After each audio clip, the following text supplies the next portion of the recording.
Yo, hey, what's going on, Flight Simmers? My name is Rowan, and welcome today to another live stream where we're actually flying the first time, and this is my first time flying the BDSF version of the 737, which is the converted freighter. So, I've already done the honours of aligning the aircraft and switching on the battery and ground power. So, let me just go on to payload. This should be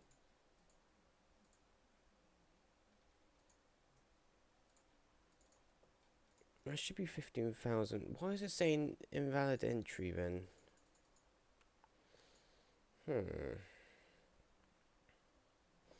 Because it is in kilograms. Let's just look at the ground services anyways.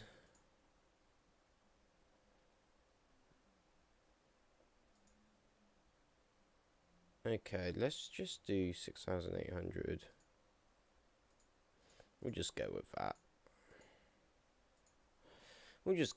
See how it goes. But yeah, looking quite nice actually, the livery. Me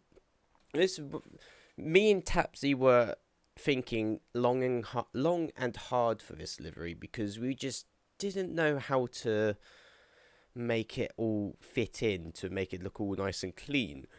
And then we ended up with this, and I'm actually quite happy with it. It looks clean, and it just looks clean, which is the whole point of it. So let me just switch on some music. So yeah, it's okay. It's not too bad. It's pretty good. Streaming.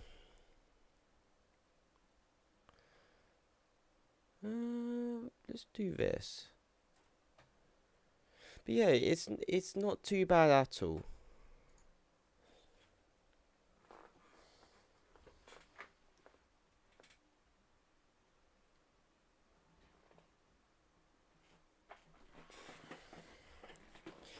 Bring my fan so it's pointing towards me because it is still very warm. But yeah, we are at Heathrow Airport,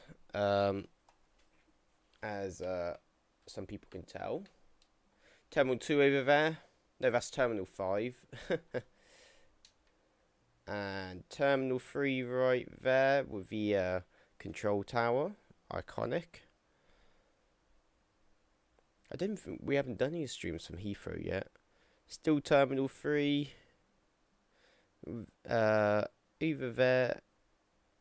Right about now, it should be. Where are you?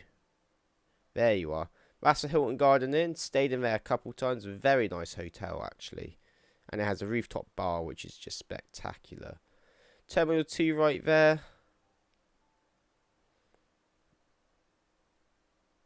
And the maintenance hangars at the back. And then over here should be the Concorde.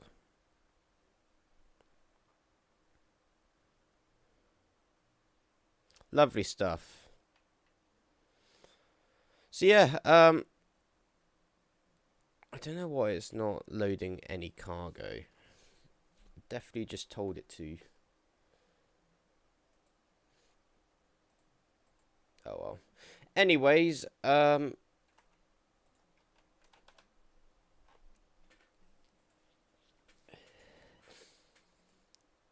let's do the fuel.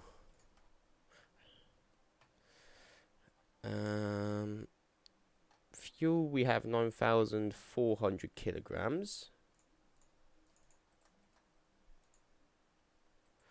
Brilliant. Let's see if it will let me set it now. No. What about 10,000? That's 1,000.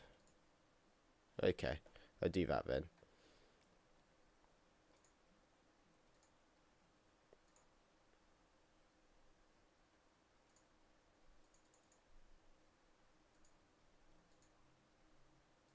Start.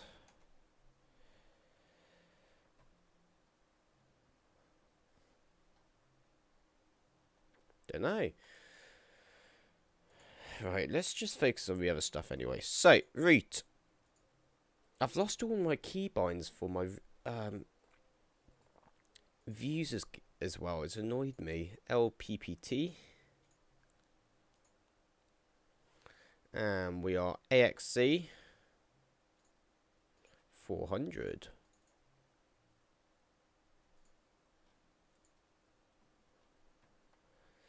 And then can't do a flight plan request. So what we'll do is our departure. Let's just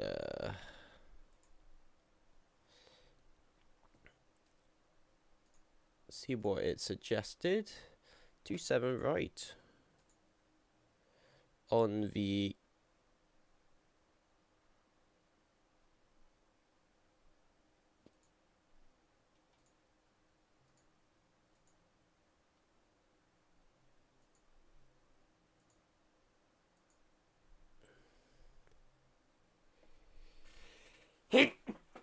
bless me. I believe that's a correct one. And then we're going to LORKU.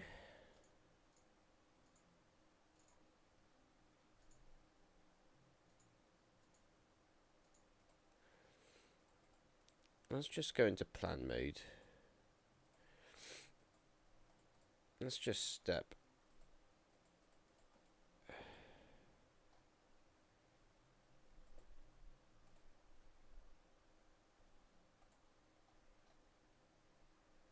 Bit too far.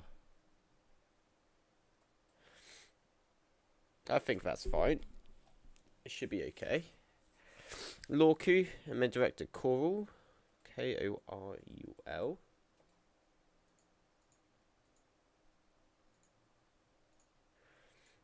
And then direct to ASPOR.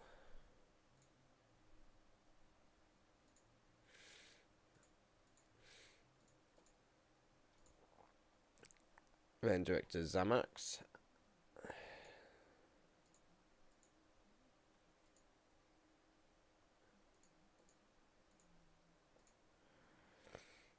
And then we're coming in on the XAMAX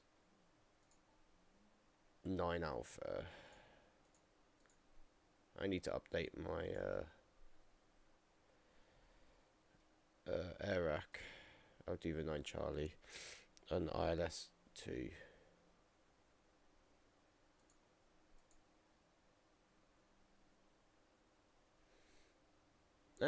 Why is it saying LPPT for remote? Okay, that's one. ILS 3. Execute.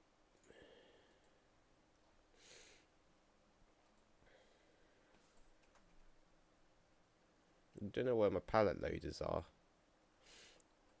Right. So let's just do a quick step.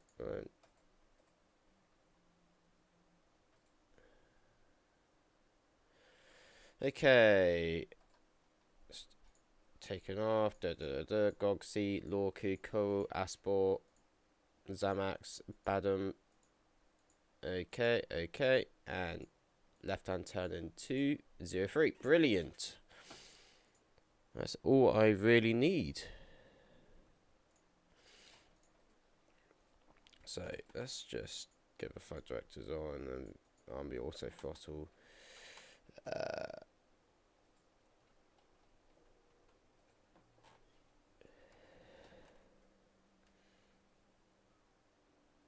We'll just say that they've loaded all the cargo now.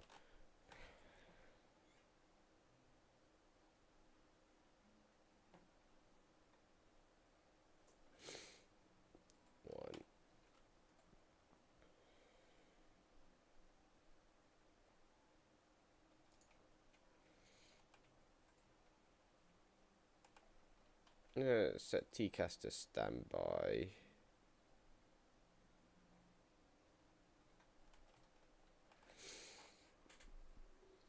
Alright. So, now we can start doing our other information, such as this flight level. 350.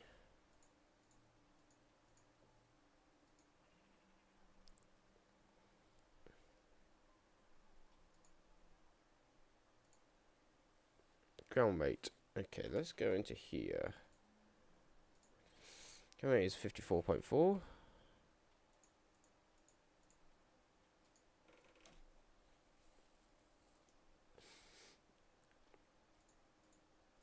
Zero in reserves. Cost index is 53.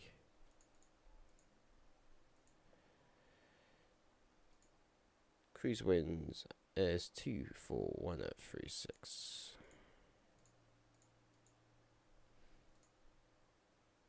Transition altitude 6,000 feet.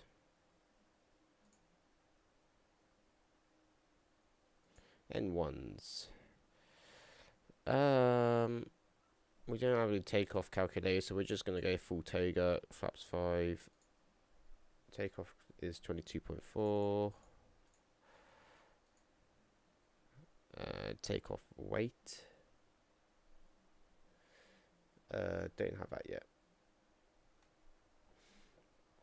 We'll just go with the flow.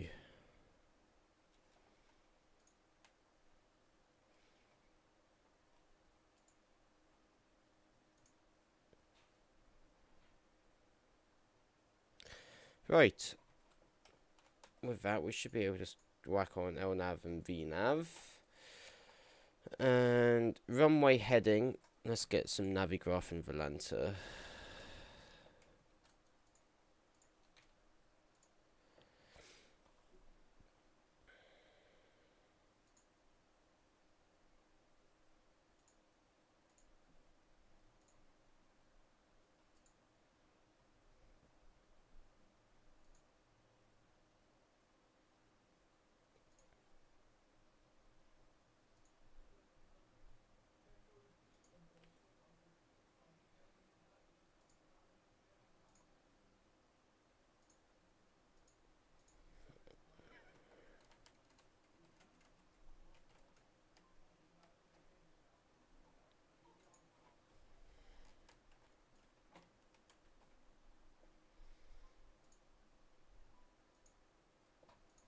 Are we in C or B?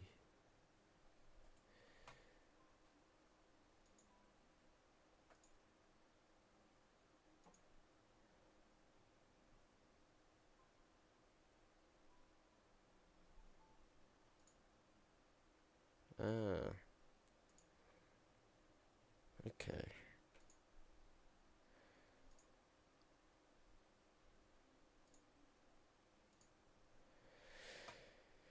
Right.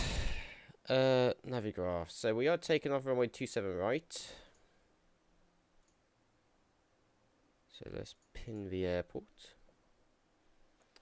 Which is quite a long taxi, actually. So what we're going to do, we are currently in the cargo apron. Let's just bring this up and we'll make it slightly bigger. So we're in the cargo apron right here. So when we push back, we will push back towards Sierra, taxi down Sierra, and then cross runway 27 left at Sierra 3 and November 3. And then from there, we'll take Alpha all the way down to Pluto, I believe, up here. Or was it? Yep. Alpha. Oh no, it's past Pluto. So we'll come up to Link 21 at Alpha Yankee 3, and from there we'll go from Alpha 3, taking off runway 27. Okay, it's a bit of a long taxi, but it's still quite simple. Let's just do that.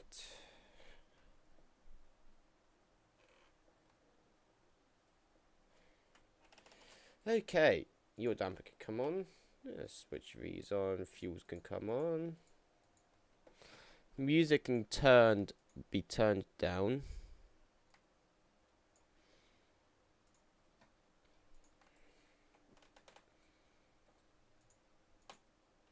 fasten seatbelt signs can be set to on.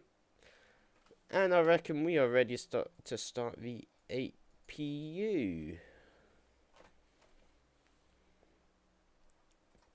Also, I need to figure out the 269 as the heading.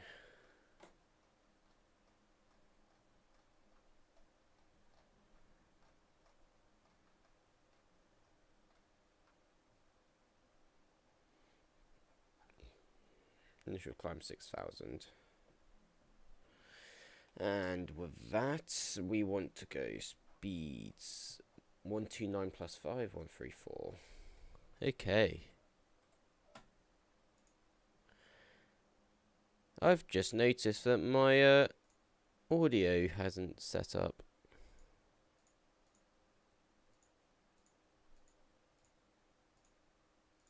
Wow. Okay.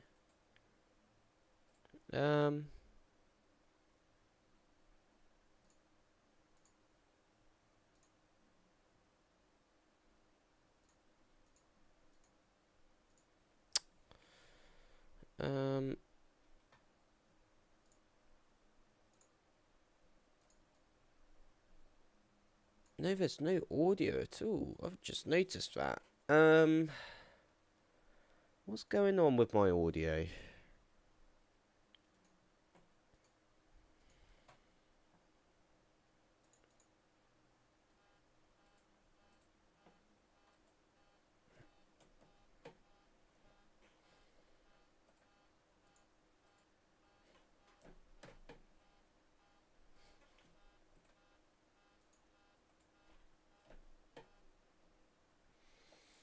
Accidentally clicked the Toga button. Let's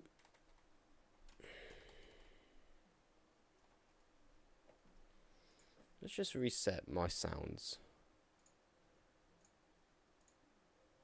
Oh, that's the reason why. All of my sounds were set to the wrong channel. Don't you just love it? Right, I can turn up the music a bit more now. I was wondering why everything seemed a bit louder. Okay, sounds are fixed.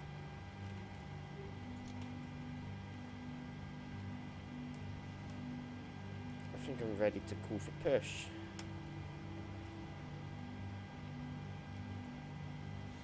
So let's get rid of the loader.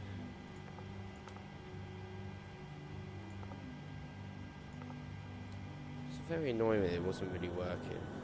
But oh well. AP bleed. And let's get rid of the ground.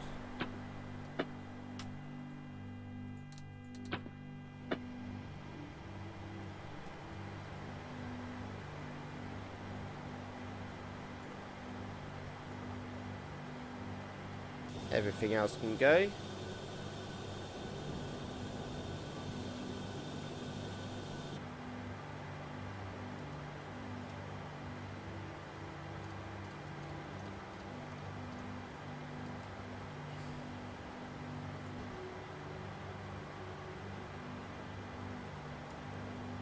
So, with that we will come off.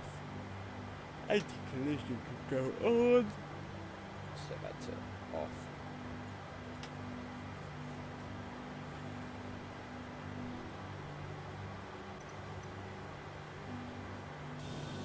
I don't have my pushback anymore, so it's just going to have to be a shift P case.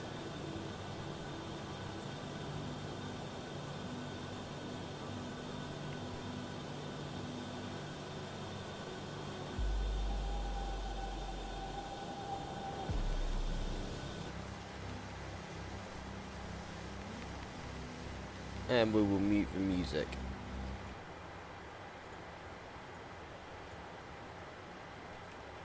And turn up the sound.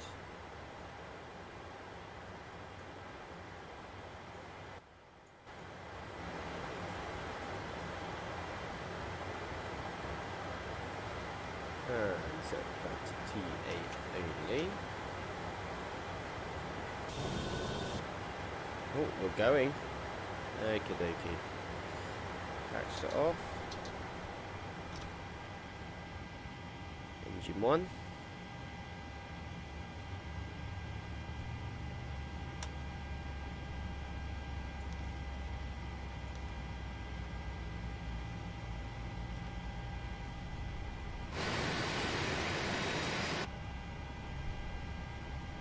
Looking for 2.5. There we go.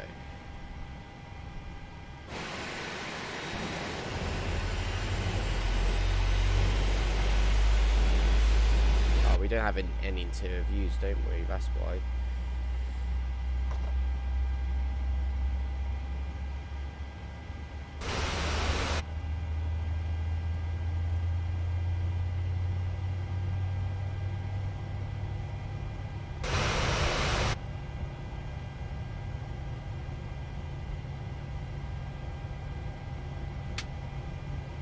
There's a cutout.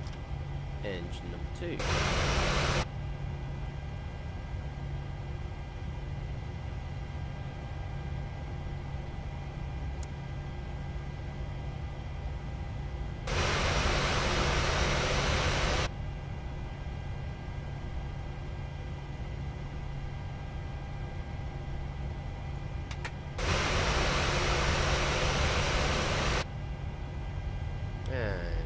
Ignited.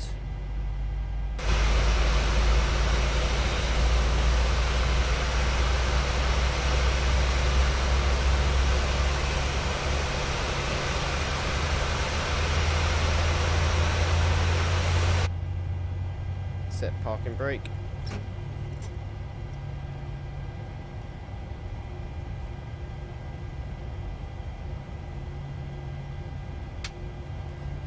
Go, set base to continuous.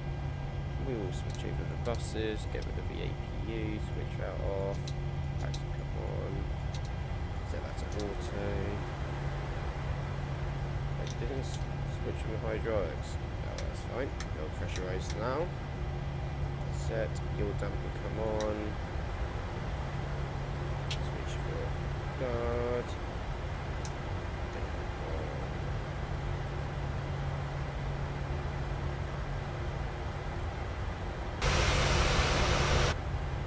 Okie dokie.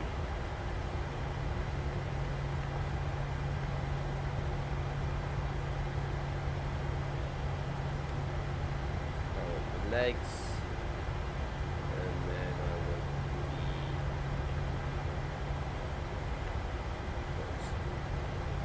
the. We do have some fuel in the centre tank, so those pumps will go on. And flight controls. Left, check, full right, up, down, left and right. Okay, let's go. Taxi light, anti-collision is on. RTA, flaps 1, 2 and 5.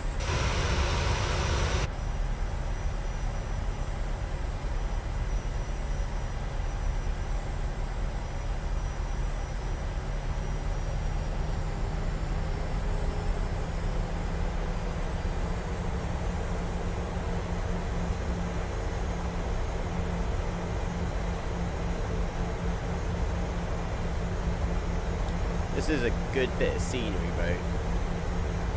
Good bit of scenery. Any builds did a good job on this, in all fairness. I didn't like it at first, but they're starting to roll out more updates and stuff, really. It's pretty good.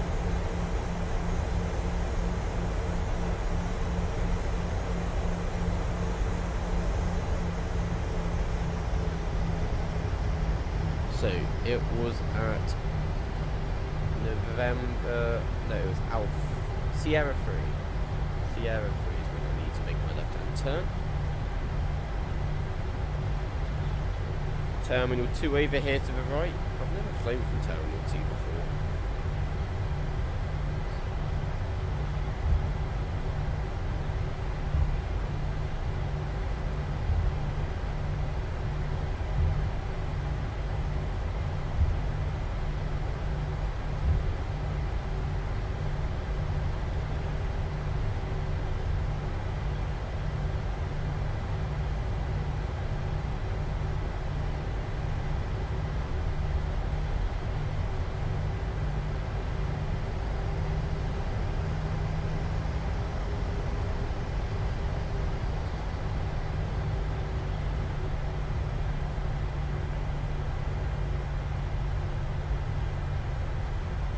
Terminal 2 over there.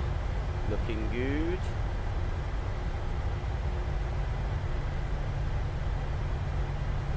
Sierra 4 whiskey right here. We need to go to Sierra 3.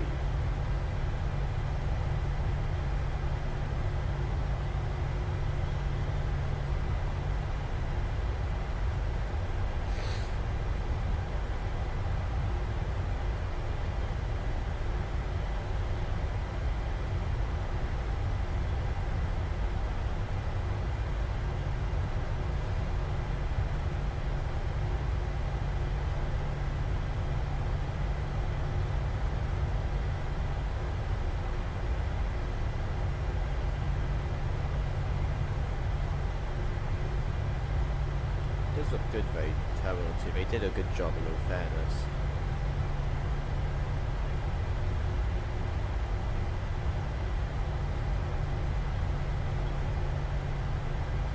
Alright, this is Sierra 3 here. Get out of the way, truck.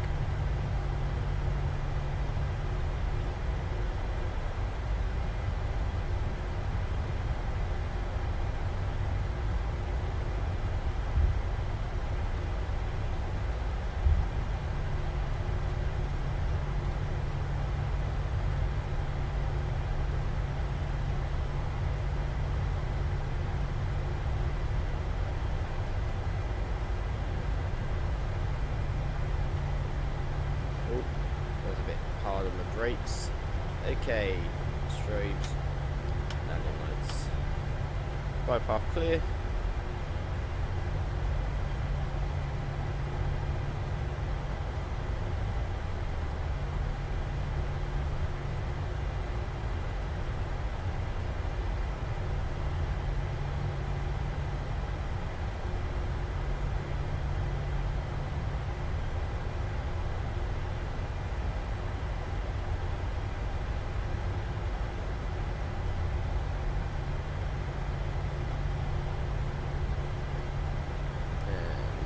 Runway.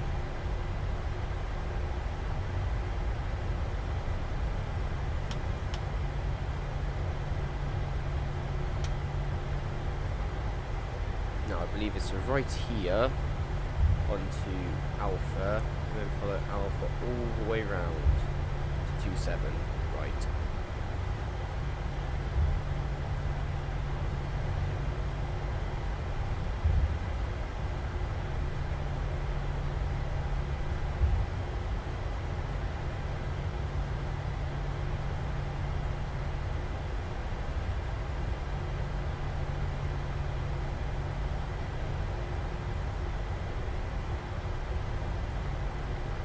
Bravo.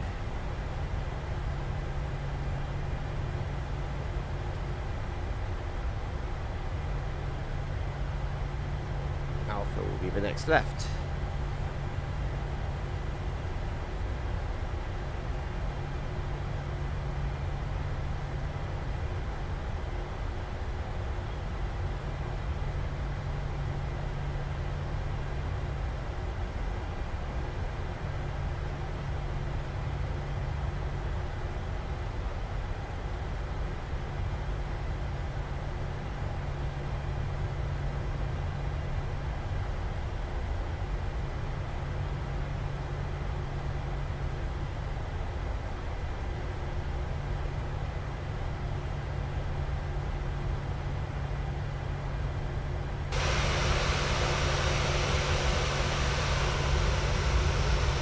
Oh man, I am loving our livery.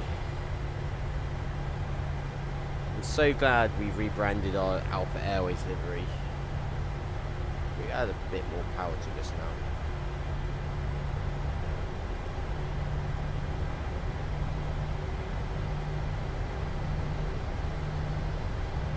We can now add on waypoints. No, we don't. Real data.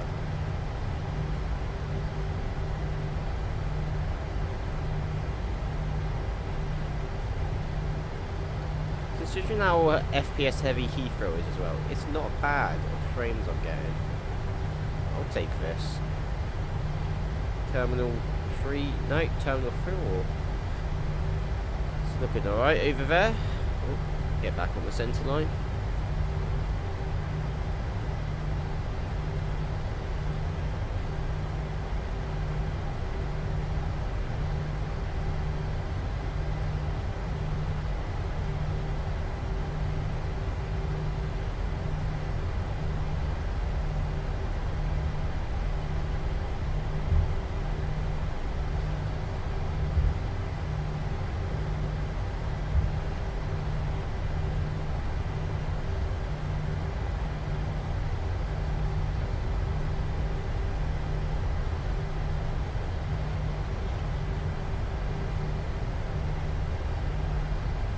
Alright then, I think we are ready to take off. We've been cleared to take off.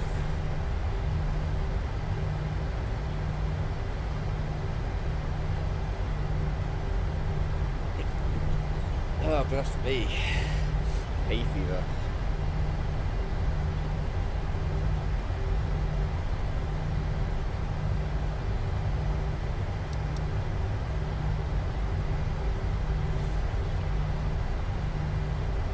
Alpha 3.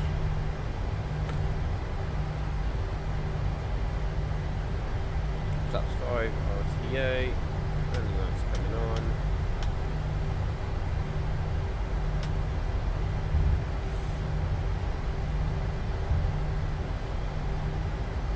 Packs can stay on.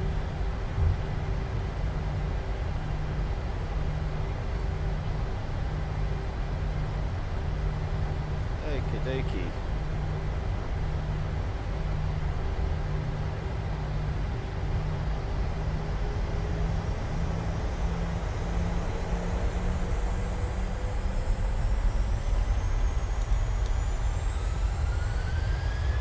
Tiger.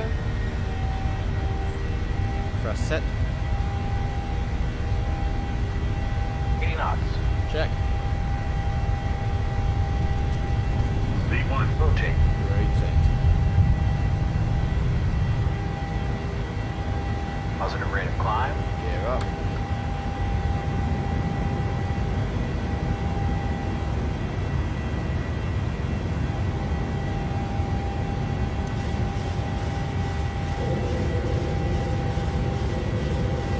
LNAV, VNAV, Command A.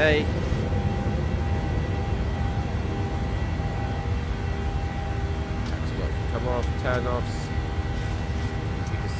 To off. Auto. Let's climb straight to our cruise altitude.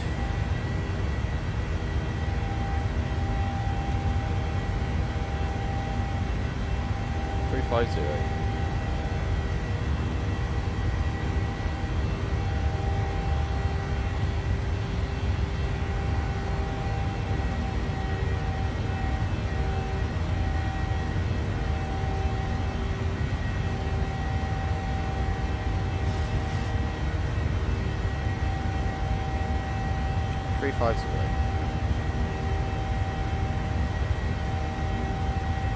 Ah, lovely.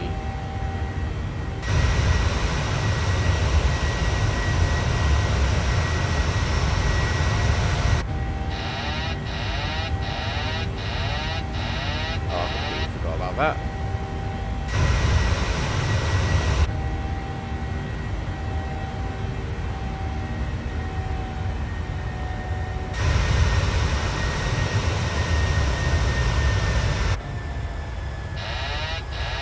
Why isn't my controller working?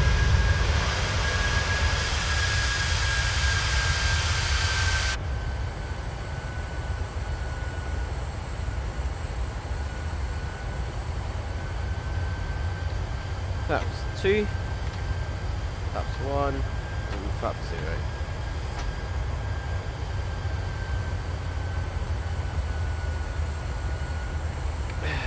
Okay, well, altitude restriction at the moment.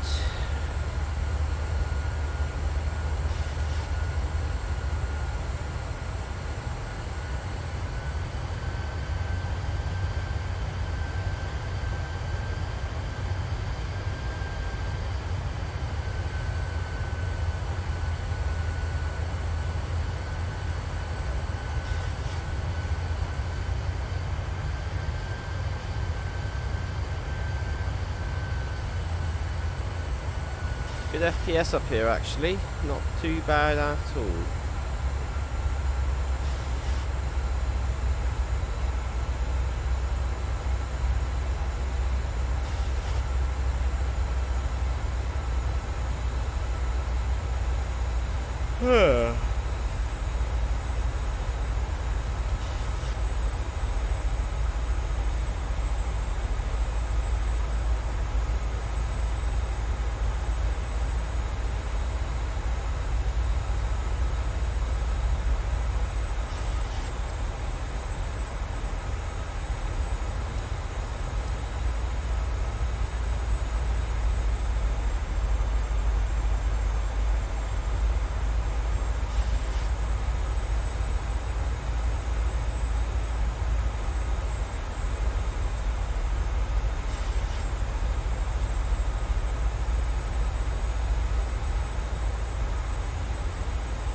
Right, let's get the music back on.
Okay. We should be climbing any moment now.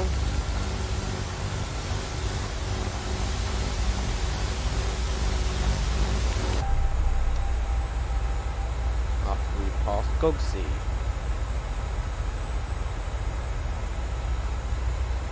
There we go.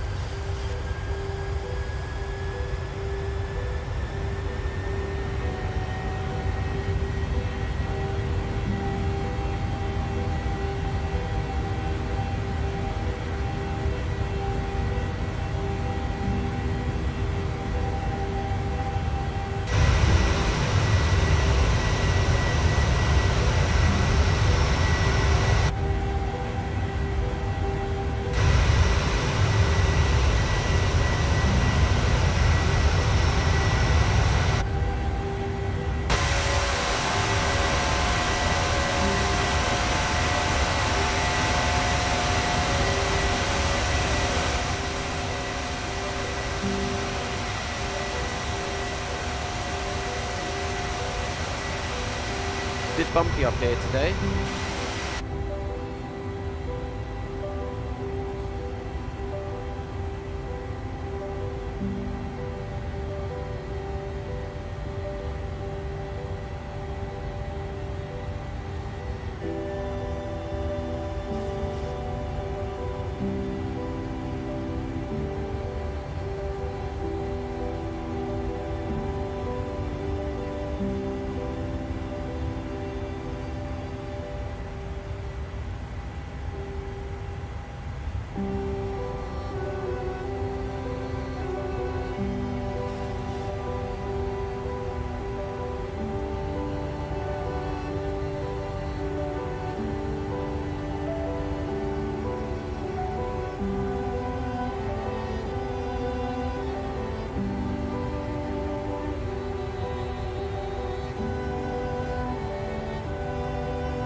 flick switch off as fast as seatbelt sign for whoever's behind us.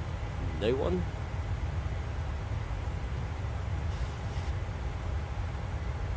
I didn't turn on that though. Oopsies.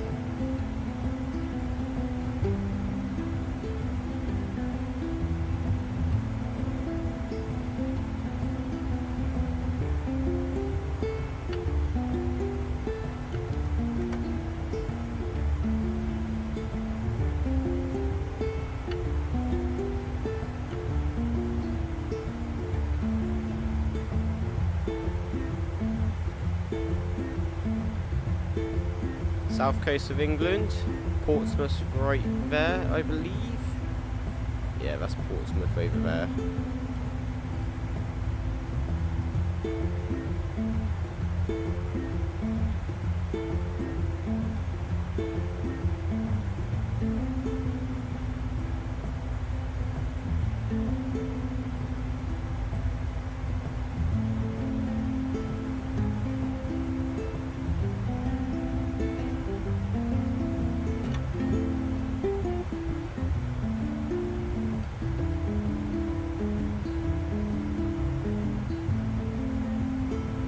Quite choppy up here today.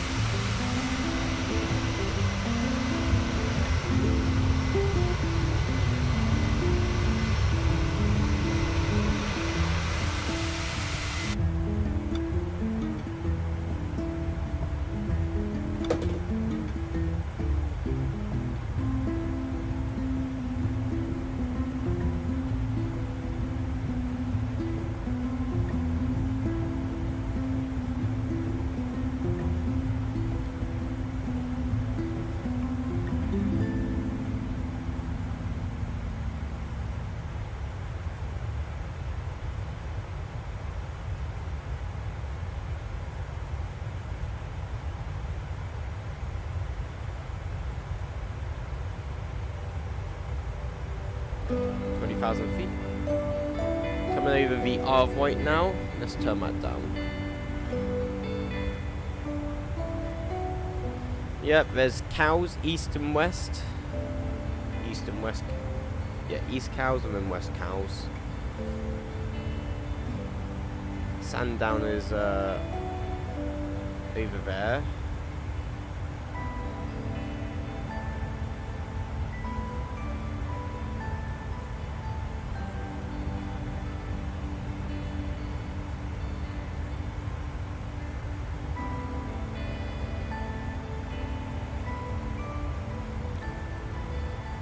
Yo, Knee King. How you doing, man?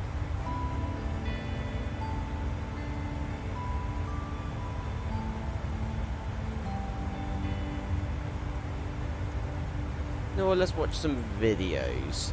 Let's kill off some time.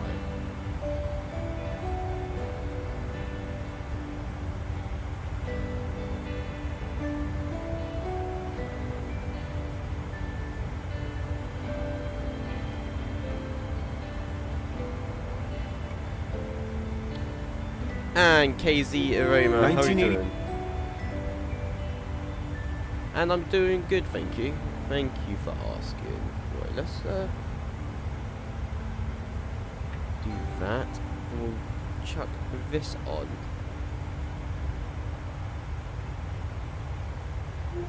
(1982) Microsoft Flight Simulator 1.0. Still climbing? Yep. Yep. It's crazy to think this is where Flight Simulator started. This is like so long ago. 1984 Microsoft Flight Simulator 2.0. I love how you can tell that's San Francisco. That's still crazy.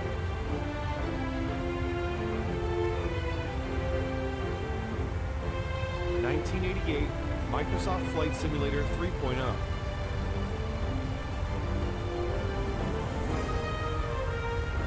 Flight time. I have got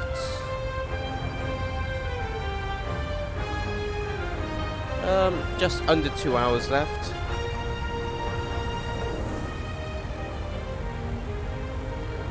This music though. 1989 Microsoft Flight Simulator 4.0.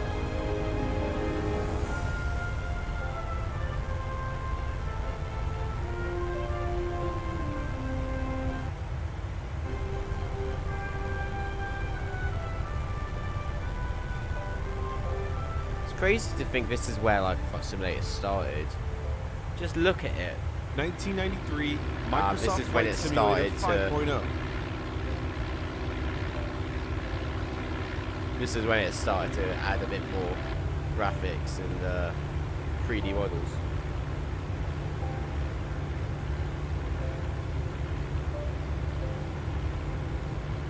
It's crazy though.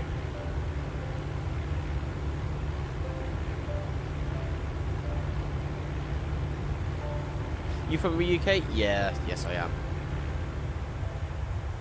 1996 Microsoft Flight Simulator for Windows 95.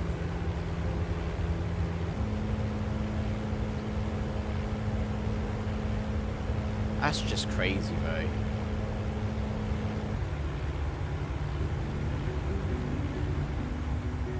$1997 Microsoft Flight Simulator 98. Now we're starting to get into proper 3D models.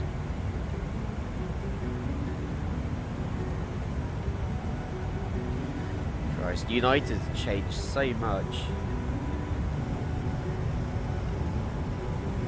Mauritius. Where's that? I'm not sure where that is. Don't know where that is, King.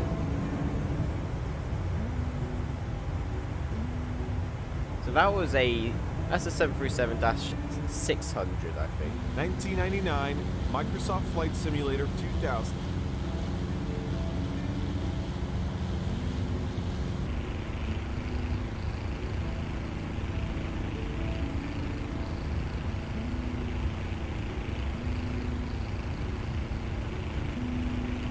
Look at its contrails. Oh, they're going to be adding helicopters soon. That's actually pretty 2001 exciting. Microsoft Flight Simulator 2002.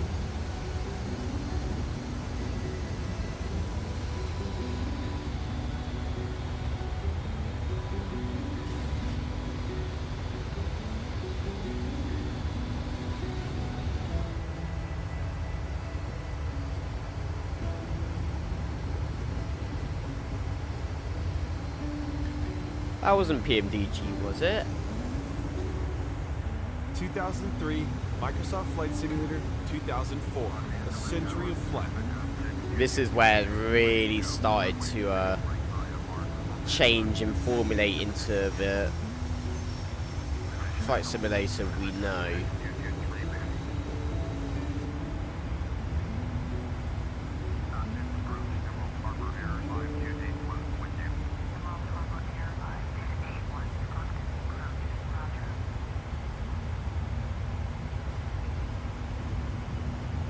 Oh, you remember these little buttons? Oh, I remember these.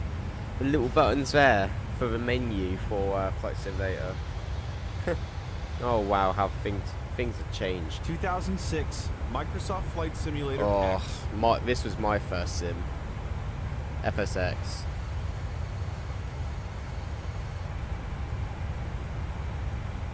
Oh, how things have changed. Crazy though. It's changed so much.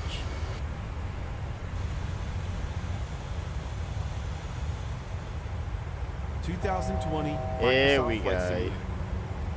This is what we know and love. Oh, it's so mad. Question is, what's going to be next? That's the real good question. What's going to be next? I reckon once we get the ability to do so, they're going to combine so many Microsoft games into one. I reckon they're going to combine Train Simulator, Flight Simulator, Bus Simulator, all into one game or simulator. So we could be flying when there are people driving buses below us. and it's going to use the same map or the same servers for multiplayer. I reckon that's going to be the next big thing, and I am calling it. I am 100% calling it. Imagine that you are there about to take off and you can see trucks being delivered from like Euro Truck Simulator or something like that. That would be sick. Just all in one platform. Like 10 different simulators in one. That would be crazy.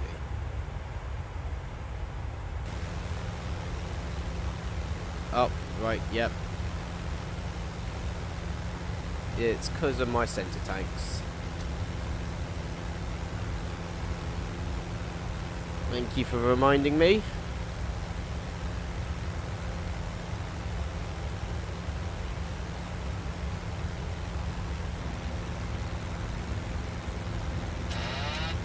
Ah, bugger.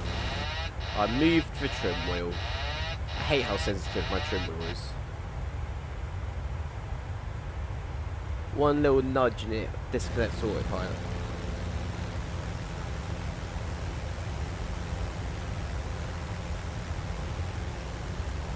Yeah, I reckon that they're not going to make another game. I reckon they're just going to expand off of this platform. And I think they're going to combine multiple simulators into one. My guess. I think that's my guess. Imagine that though. That would be so sick. We don't have the hardware for it yet, but I reckon in the future that is what's going to happen.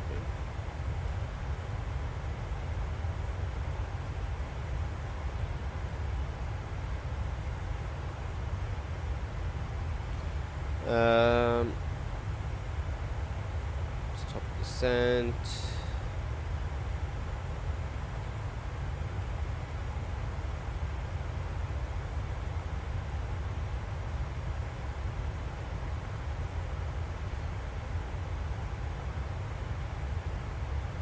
$13.07, so that's 2:07 is when we're gonna land UK time, or 13:07 Zulu, because we are currently 1 hour ahead of Zulu.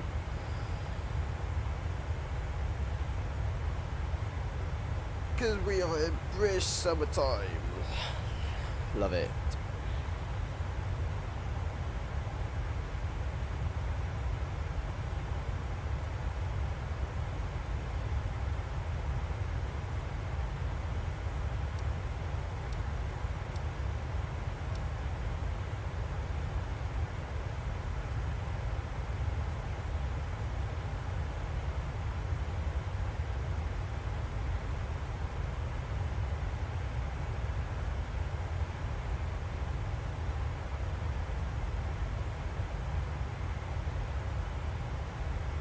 Let's see what other videos there are to watch.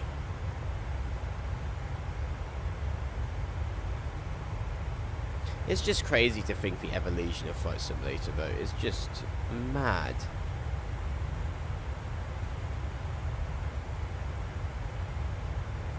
I just can't believe how things have changed.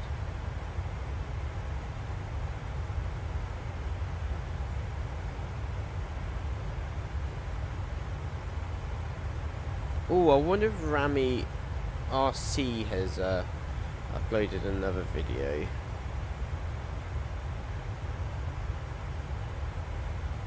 No, not yet.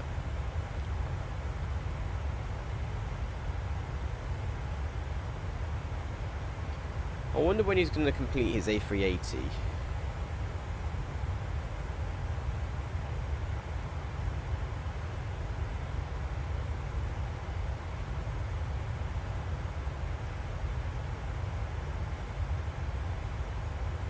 Why have I got a mask caution? Is it for the other fuel? Yep. That fuel pump can go off. Now our center tank is completely empty.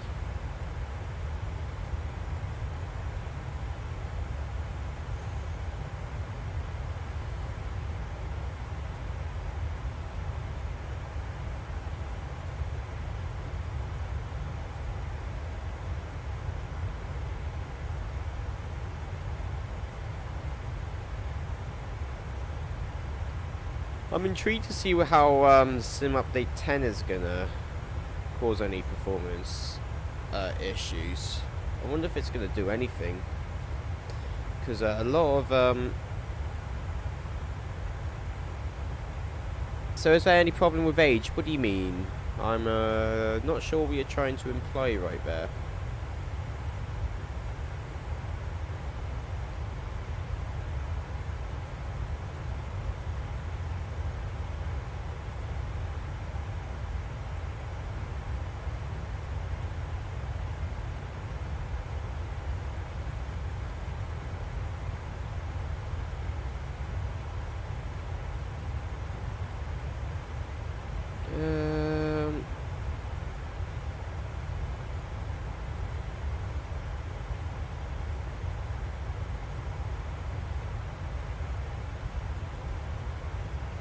Oh, I'm 21.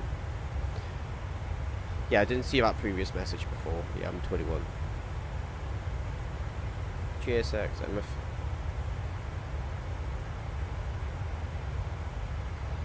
Let's see what the forum says for GSX.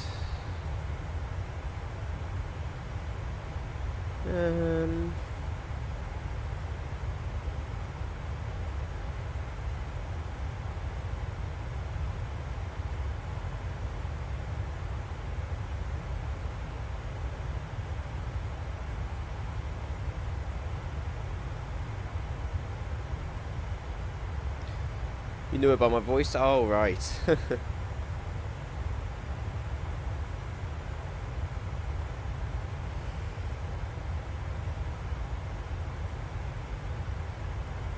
can't find...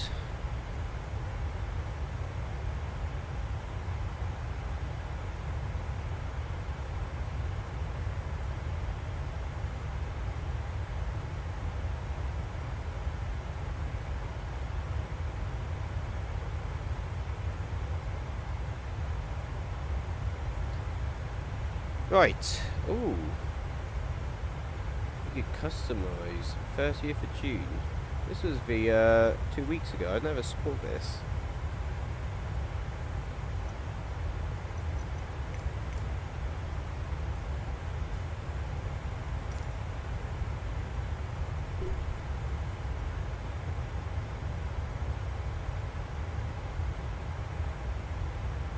Entering editor. Please wait.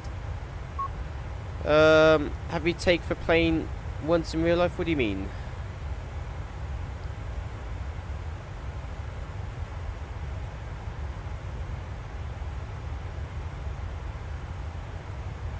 Oh, okay, so you can manually edit the placements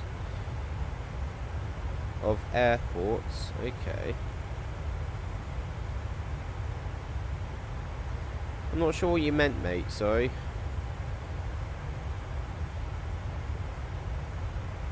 And there's a VDGS as well.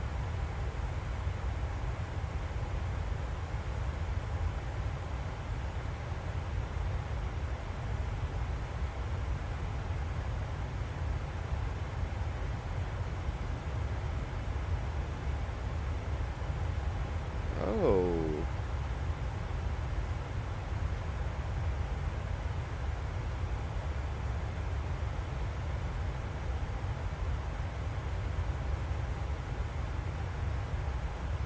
That's interesting.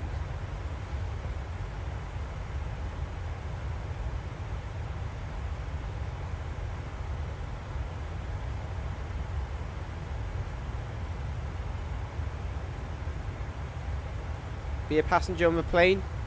For some odd reason, there aren't any views.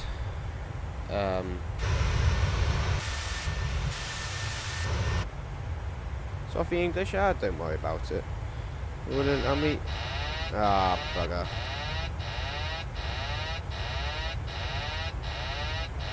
My Xbox controller is being very difficult at the moment.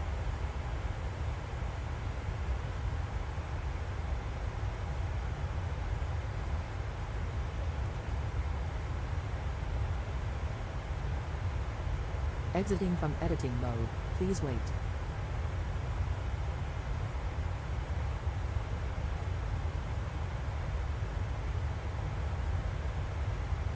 Entering editor. Please wait. Oh. So then he could customize where the custom... That, okay, that is really good.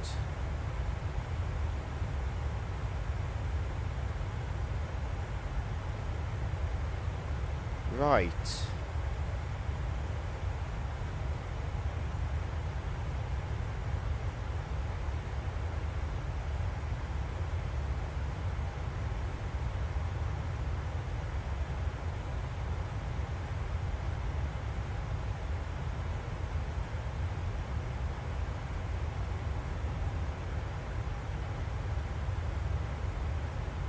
Exiting from editing mode. Please wait.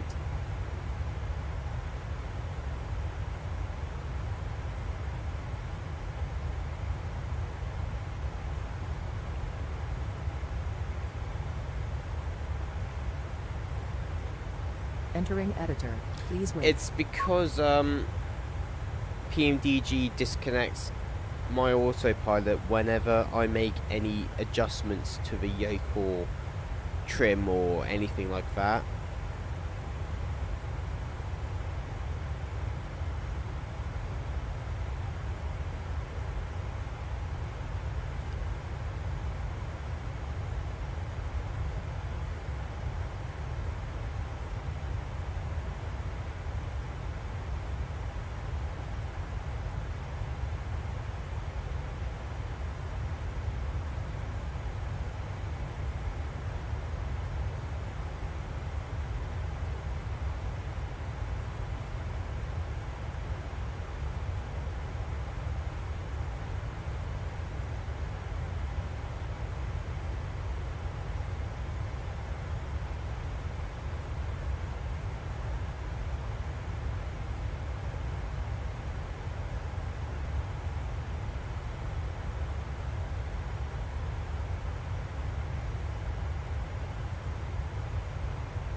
Right, let's just skip through this. I know what he's trying to do. He's trying to set up waypoints for where the passengers are going to walk through for boarding the aircraft.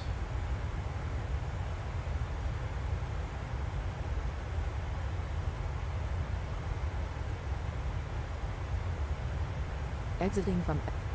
Interesting.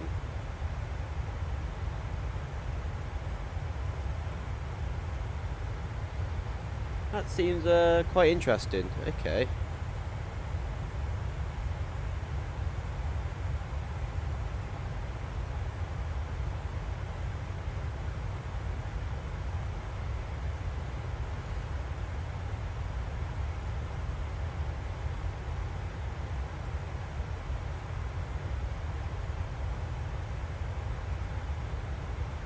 Oh, nice. 300 different operator logos. Like default, improvement over single.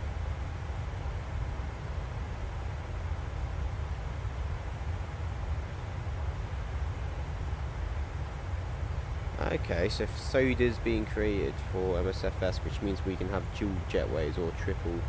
Okay, that's very interesting. So whereabouts are we right now? About a quarter of the way through. Sorry, pal. English only in the chat.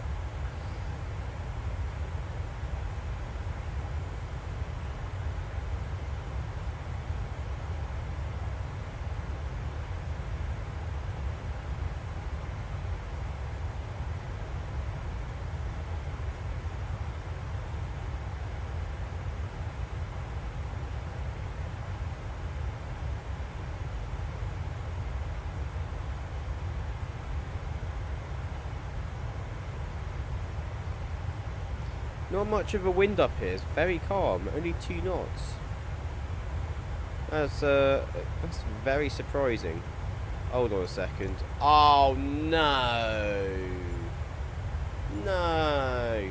I didn't turn on my bloody...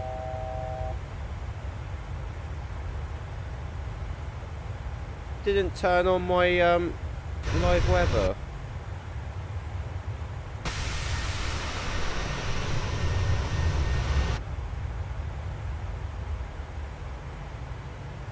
Bugger.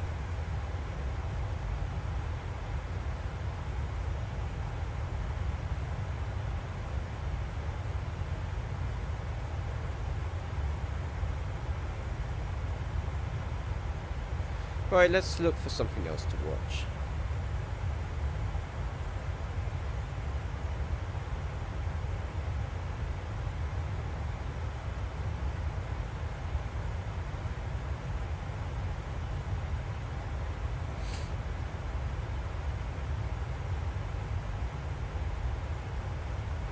This was the first micro.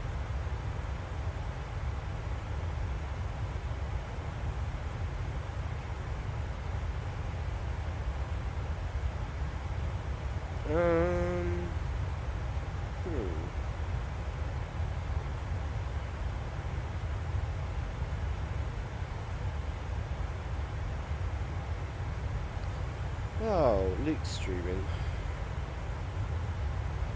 Let's say hey to him. Cool. That couldn't be heard. 110,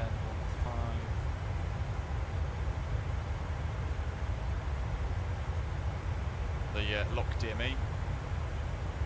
Put that to VO12 for the departure. And we're going to set course 267. What's he up to? Where's he flying to? Bristol to Madeira? Oh, that's not a bad choice of flight, actually. Fat fingers. Information Alpha, hello. And Andy's on his way to Tromsø.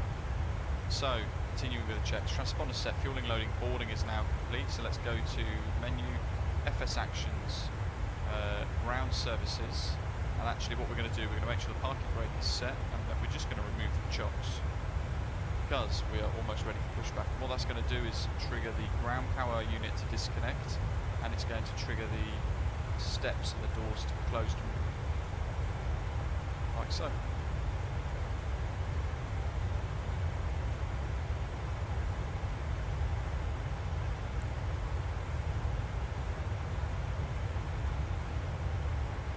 So with that in mind, we've done the takeoff data and the cruise altitude, pressure panels, the landing altitude, MCP's been set. Jet 2. I always forget that Jet 2 flies in the UK. I always keep thinking that Jet 2 is an Australian company. I don't know why. And chocks are away. What we can do now is pre-plan our pushback. I need to download my pushback helper because it's awful doing it by hand. So it's a fairly long push initially.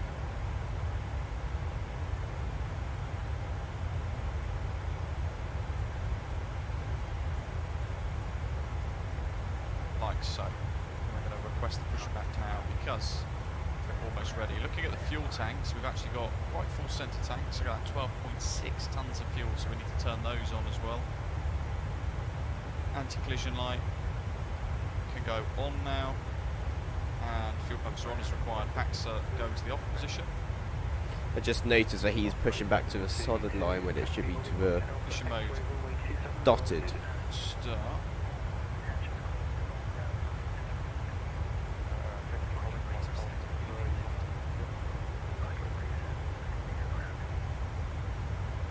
X5, Papa November, fully ready, request push to start. We need to do a Jet 2 stream, but I'd love to do... I think I've got Newcastle scenery. That would be a good one to fly from. Push start approved, East, John X5, Papa November. I'll break off. What does crossfeed do, Rish is asking? So what it does is it balances the fuel between the two tanks to make sure there's a... You don't want a massive fuel imbalance, basically. Right. The packs are off, aren't they? They are. Okay. No new news. I would like to do another Phoenix stream again sometime soon. I am so excited for the A310 mode. It looks so good. There's going to be so many TAP Air Portugal flights, because that was like the major carrier for the A310. I mean, you also got Air Transat as well. I believe they still fly their A310s.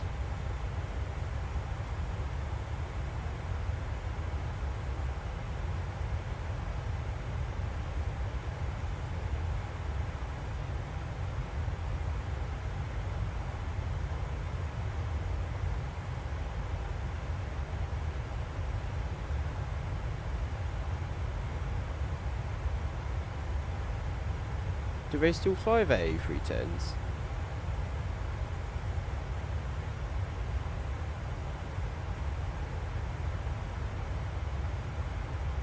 Oh, they've gotten rid of them. Ah. Okay, fair enough.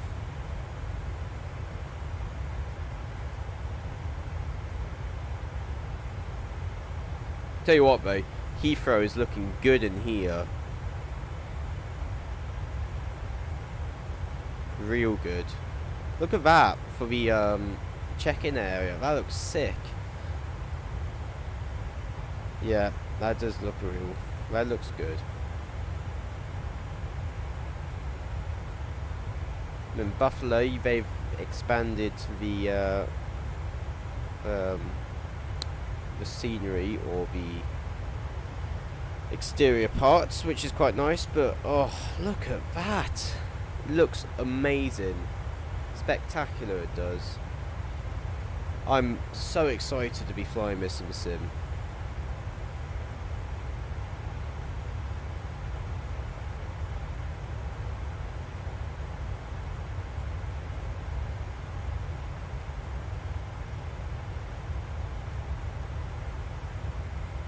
Get some music back on.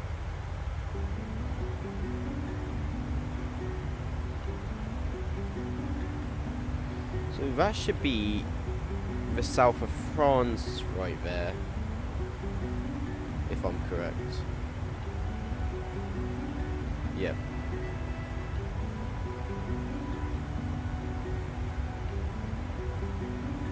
So that's the south of France, which we just crossed over. Then we're going down south to the west coast of Portugal, and then left hand turn. Let me just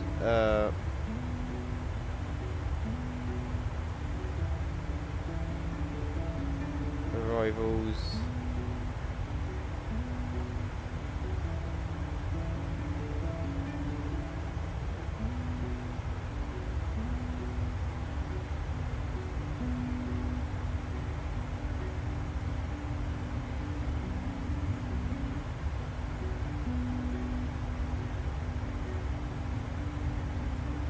They've changed to runway 03 now. They need to update the charts.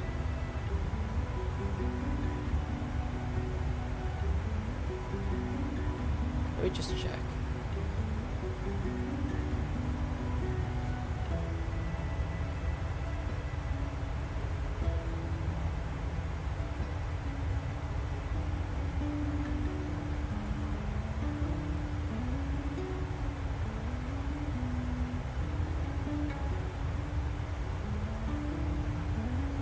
Yeah, it's 03 now, not 02. Okay. Yeah, they need to update the Navigraph charts.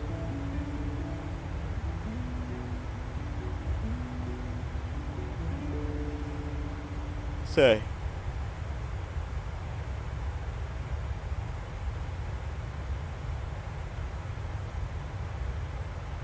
Anyways, we're taking ILS. And the 9 Charlie. Was it 9 Charlie or 1 Charlie? 4 was the 9 Charlie.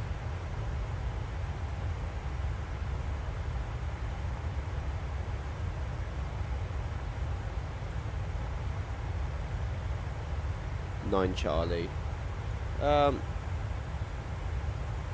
Okay. This is the issue when you don't have updated. We'll just stick on the 9 Alpha. Okay, that's still fine. Okay, so we'll be coming in, doing a U-turn practically and straight into runway 03. They need to update Navigraph charts because that was a bit confusing then.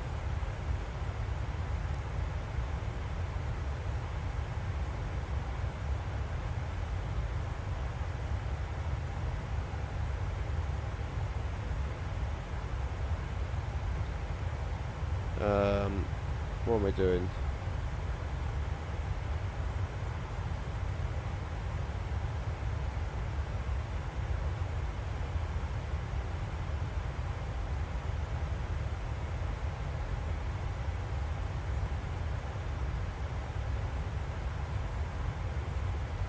What are we doing at flaps 30?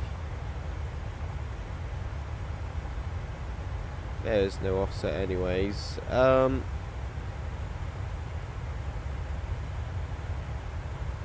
109.10. Let me just double check on here.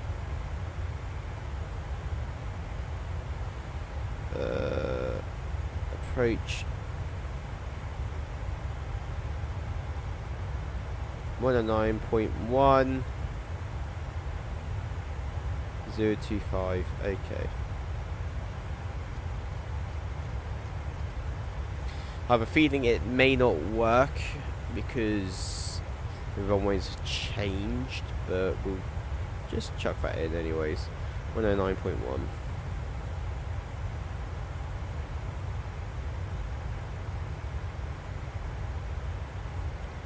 Set that as active.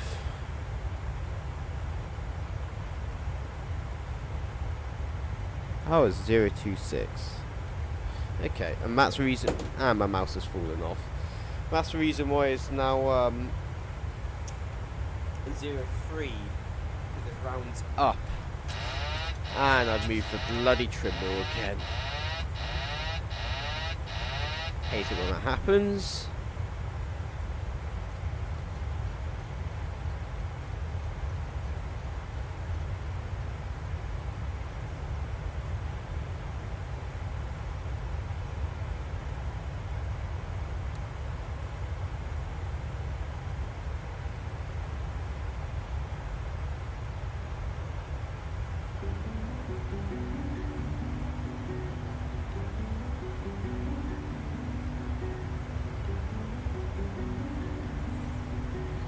Move my mic.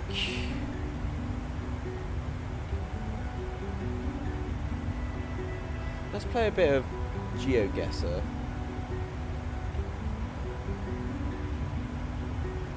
We can get rid of our Navigraph.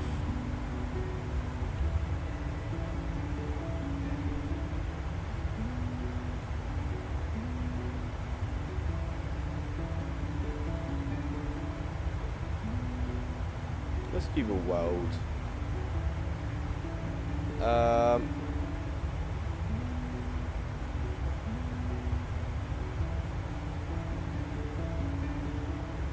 It's definitely a meridian. Spain or Portugal.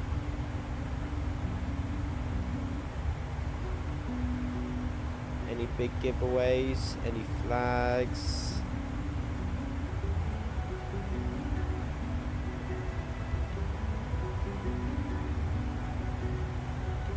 That's a fairly modern car, so that's a VW Passat, isn't it? With the tram.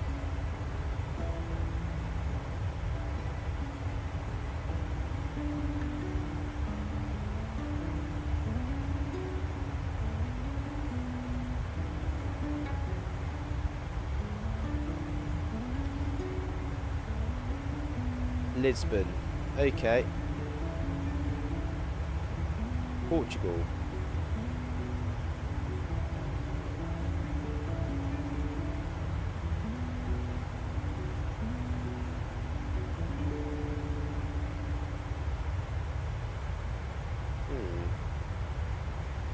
Question is, where in Portugal? I just realised you have these little guesses up here. So we're near the water.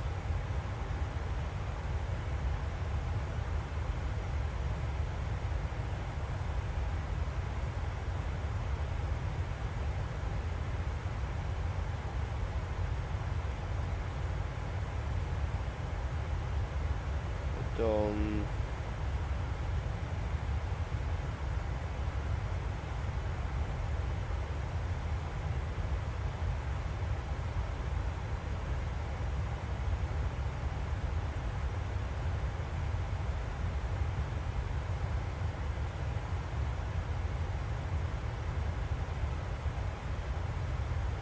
Anything else which is quite obvious?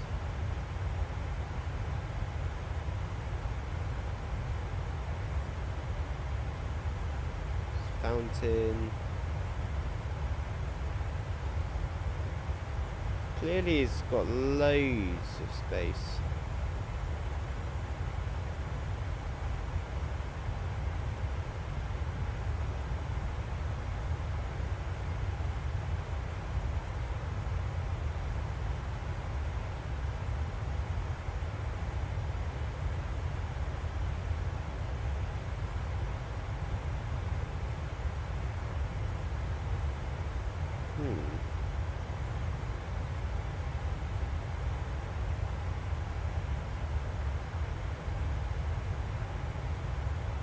Okay, so we got a McDonald's. That may help.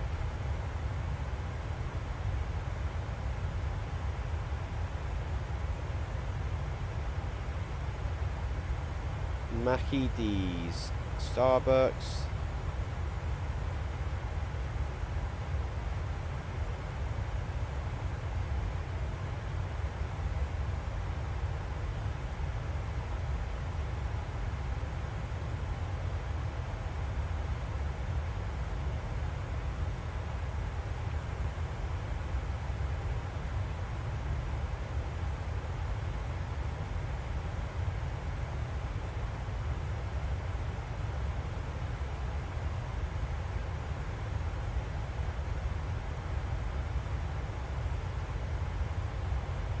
Could it be this?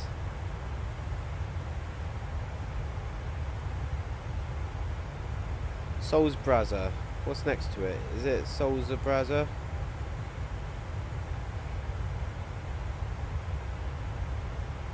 Shop. Oh, it may not be this one then. No. Can't be that Mackey's. Looking for a McDonald's along here somewhere.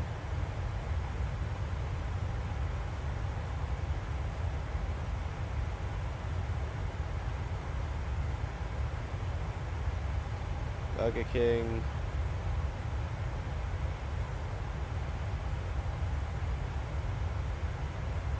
Ah.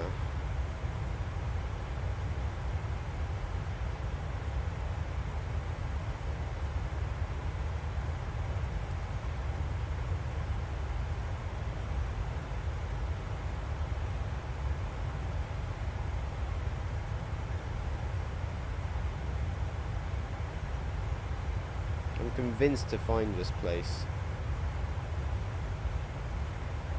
Lisbo, Marina. You know what? Let's just go there. You're joking, it was that one. As if. Oh wait, no, it's that McDonald's there. Oh well, I'm only 6 points off.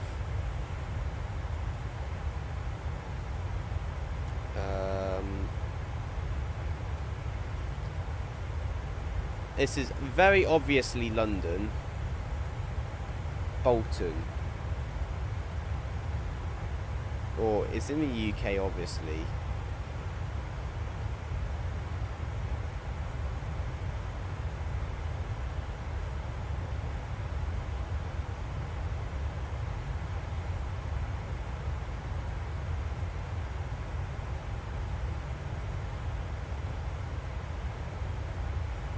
I feel like I recognise that.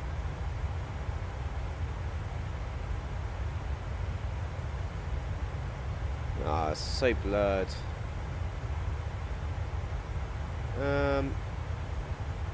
Alright, we've got trams. So it could be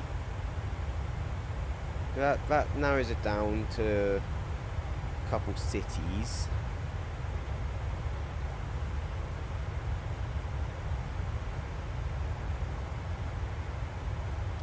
St. Peter's Square.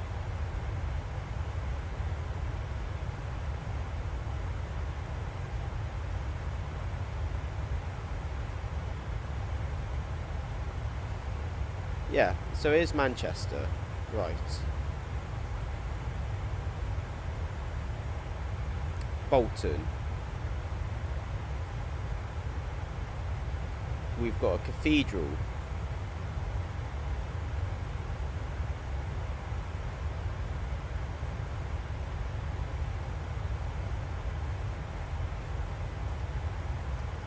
Via Salford.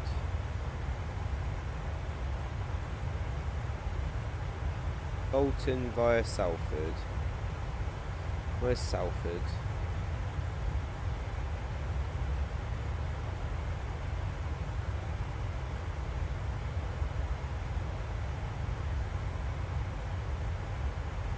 Salford Shopping Centre.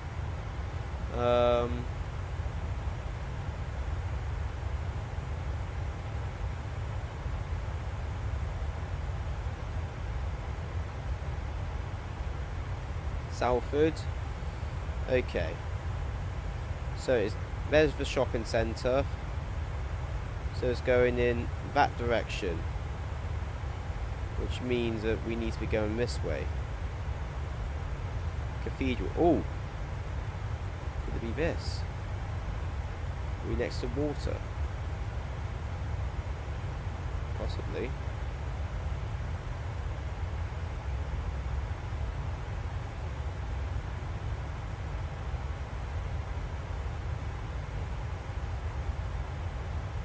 Screw it. We're going there. Ah, we're only just across the other side of it. Okay. Alright.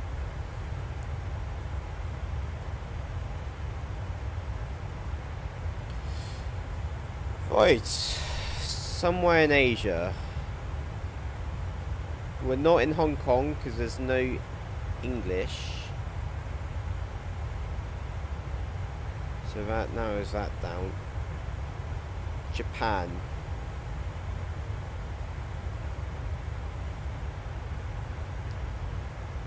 Question is, what part of Japan?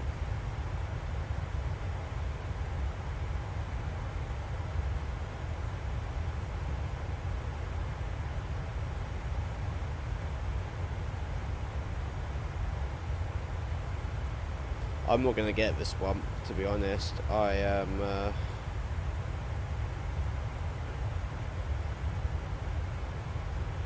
there's a 7-Eleven. We'll go Osaka.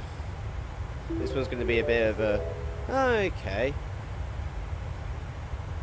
Okay, we're not too bad on that one, considering it was a complete guess.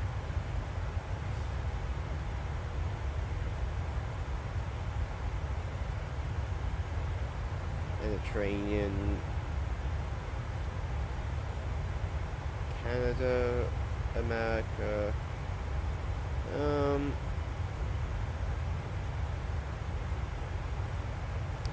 Toronto, maybe.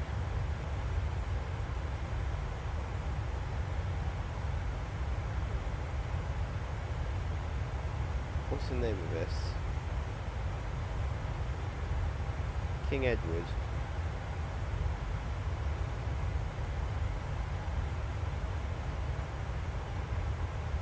Does this tram have any indication of information?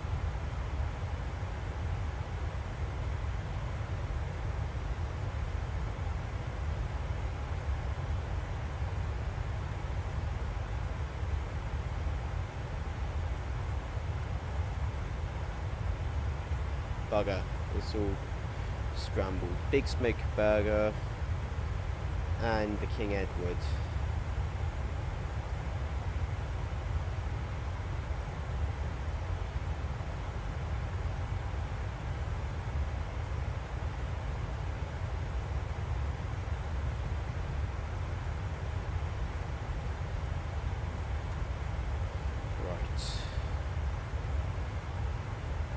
Posts. Oh no, this is also French speaking.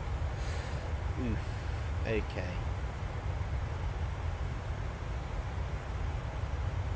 tell you what, though, their mail trucks are very different in comparison to the Americans.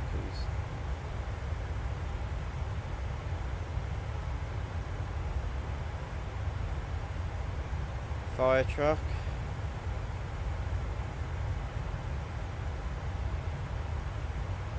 BMA.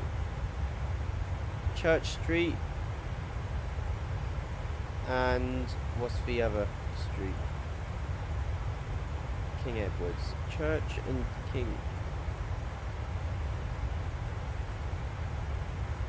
College. Queen. King Edward must be a big street, that's the thing. King Edward's east. Okay, so we want to look for King Edward's going east, which is going in this direction.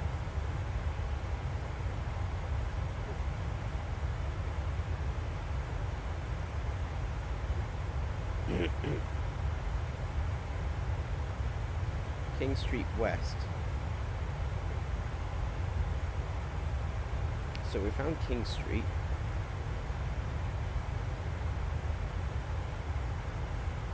So we need King Street East.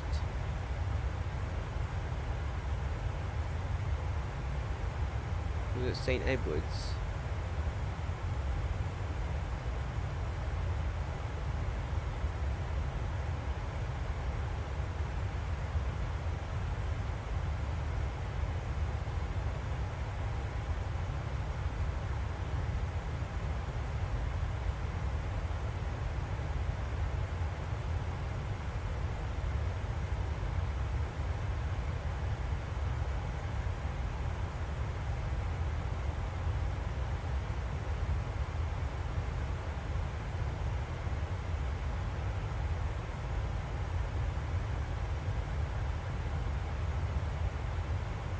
Street West.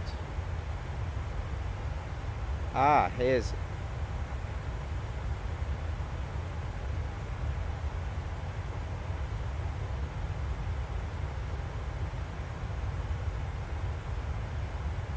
Around the right area. Was it Church Street?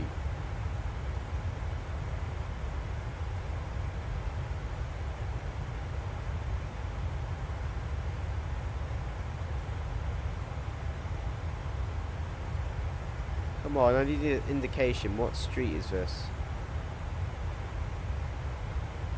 Victoria?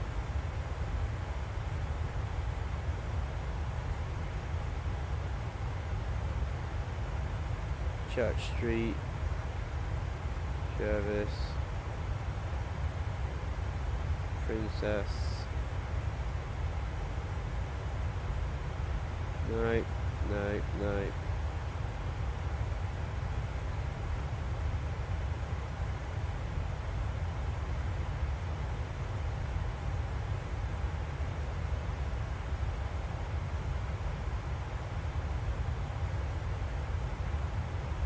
River. No. No. Parliament.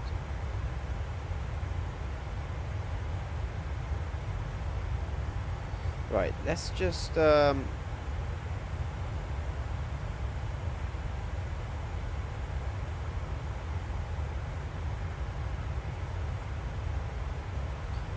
is still King Street.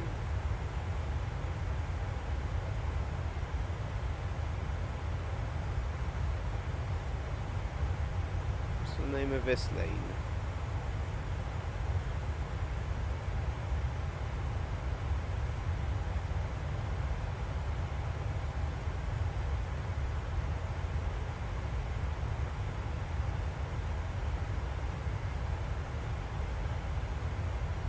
Victoria. Okay. Queen Street and Victoria. Yeah.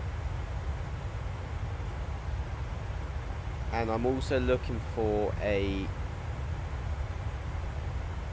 hotel called King Edward's. Okay, this shouldn't be too bad then.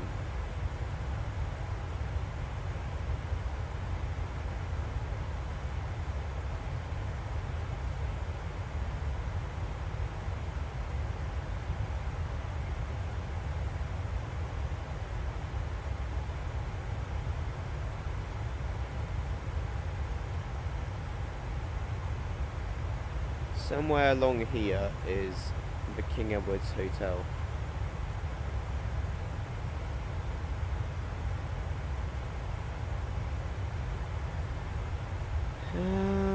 Bruce King Edward.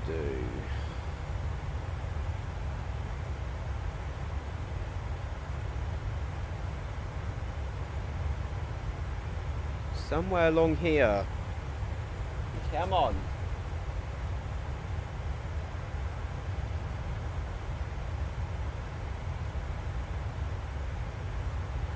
Queen Street, Victoria, with King Edward's as a hotel.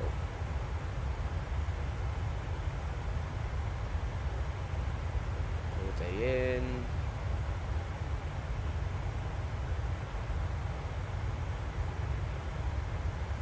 Sheraton.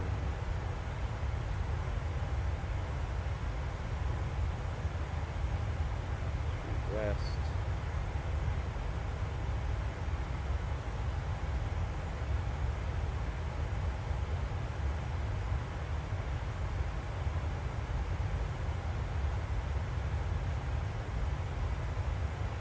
I actually can't tell.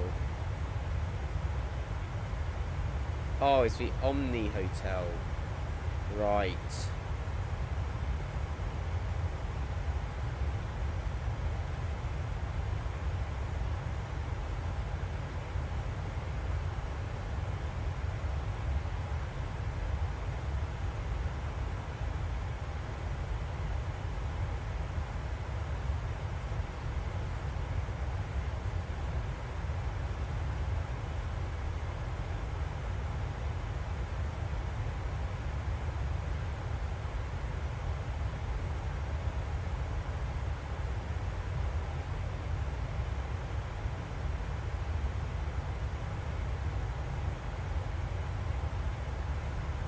Omni.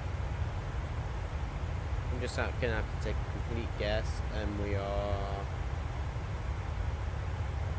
around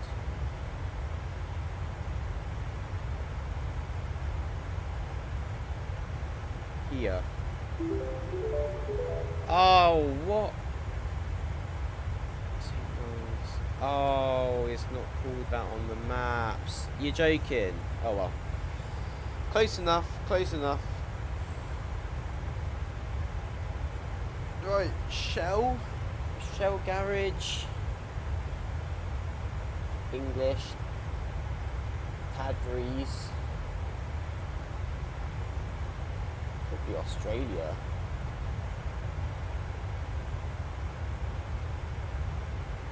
What side of the road we're driving on? Left? Could be Australia. Yeah. What part though? Because Australia is a big place.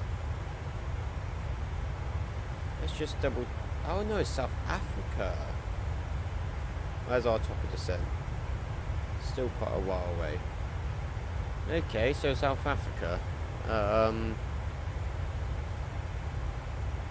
Clearly in a part which has a bit more money.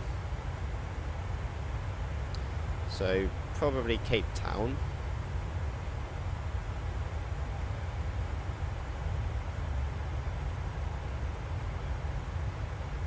See if we could get any more indications as to where this could be.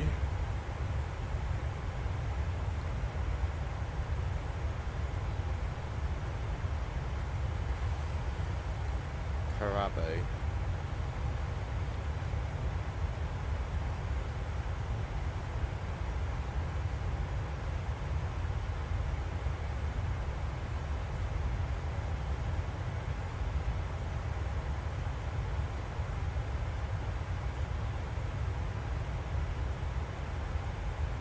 Down there.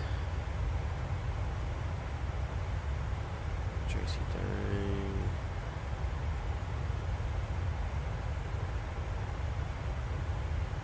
Any information on here? Be a bozzer.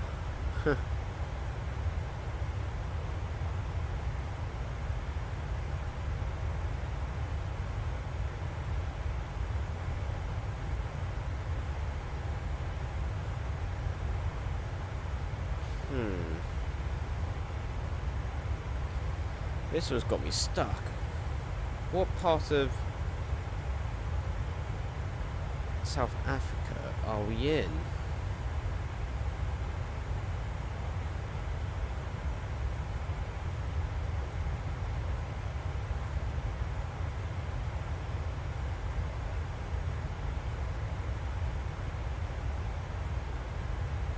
School zone.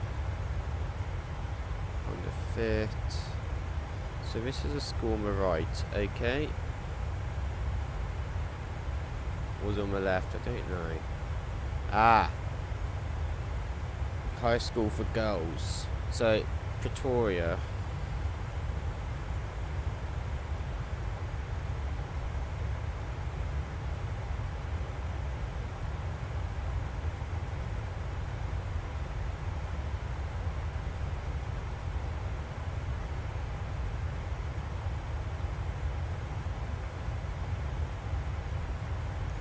Clearly in the English speaking area,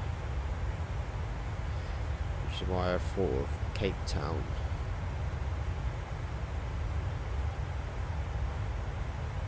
Pretoria.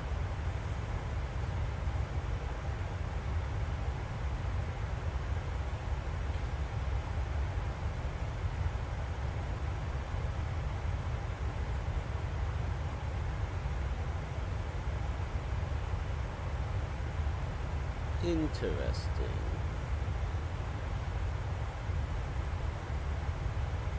Not down there.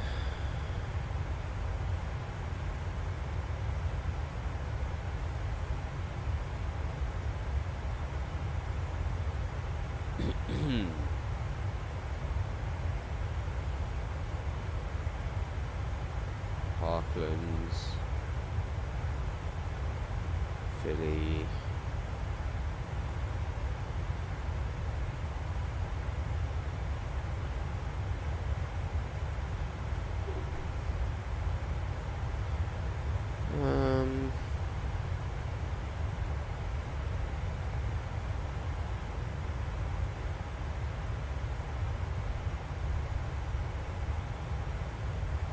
It seems like a city.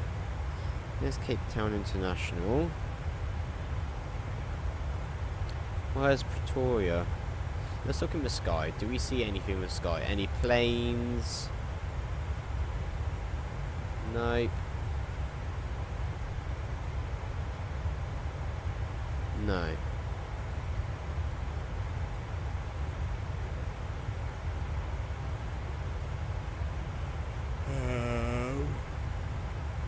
Pretoria.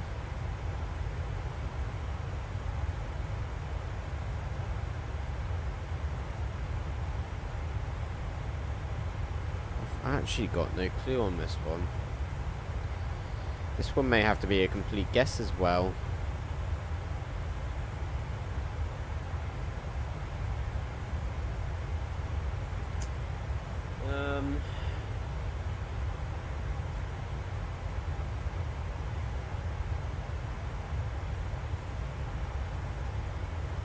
Philippi.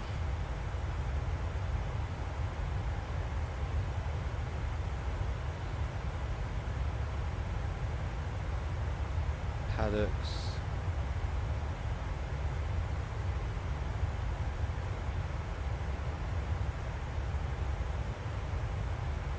Epping.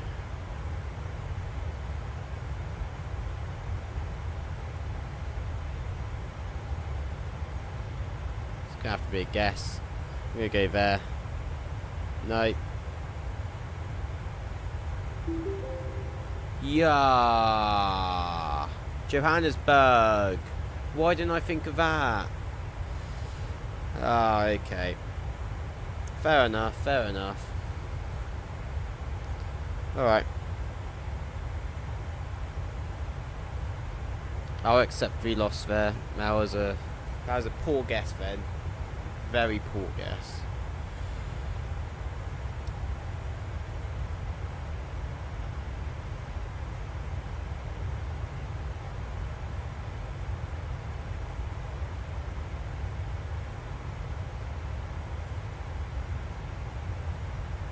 Let's get some music back on.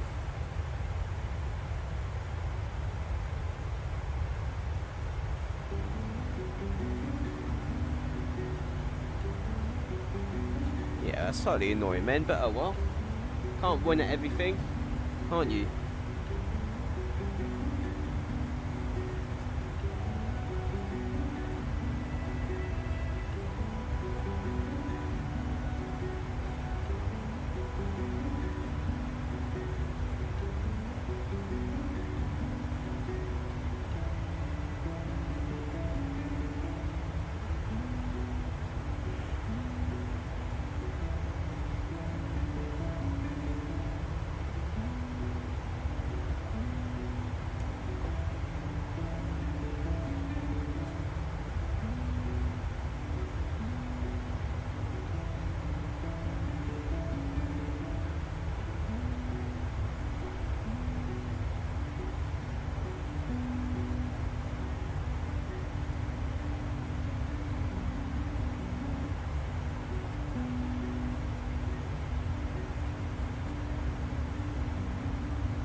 Got some time until our top of descent. Let's see what else we can do.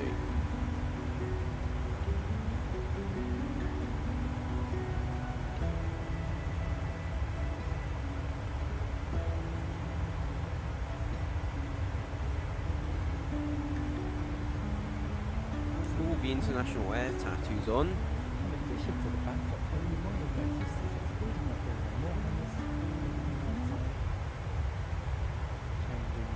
The backdrop very slightly.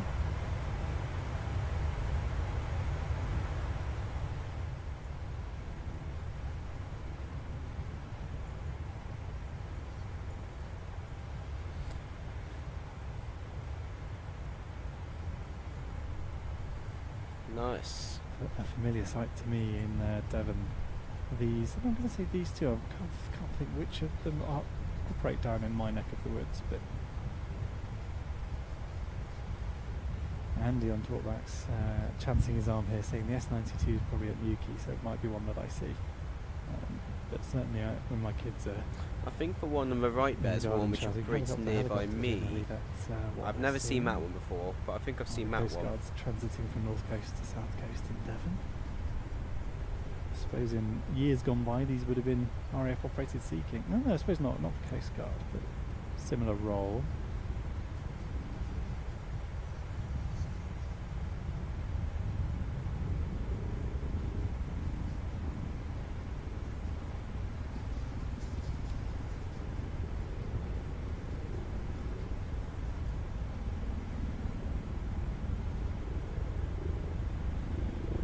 Feels like the calm before the storm at the moment. We're building up to a busy afternoon of arrivals and rehearsals.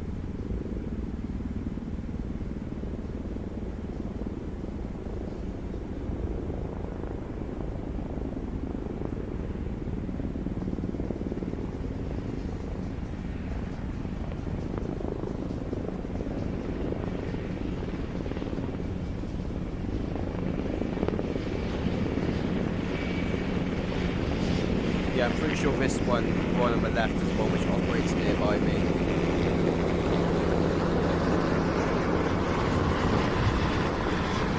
Nice.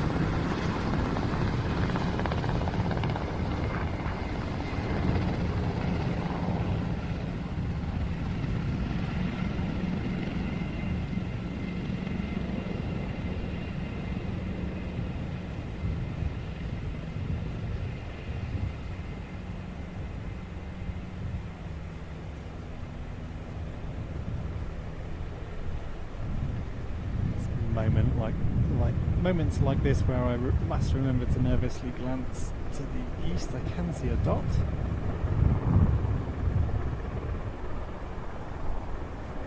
Andy cutting to 2 to free me up to swing round and pick up whatever it is that's currently a dot, but is soon going to be important.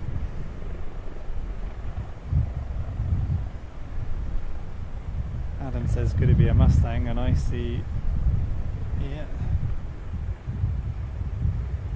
I see a Mustang. Wheels down, flaps down. Nice. It's an aircraft from Germany, he's telling me. Francis Dell. Nice. It's like a nice silver It looks scheme, like a is it? P-51. Yeah, definitely P51 Mustang, that is. Adam not able to fill us in on some of the details of these airplanes at the moment because he's out of range for his wireless mic. He's down on the wide angle camera.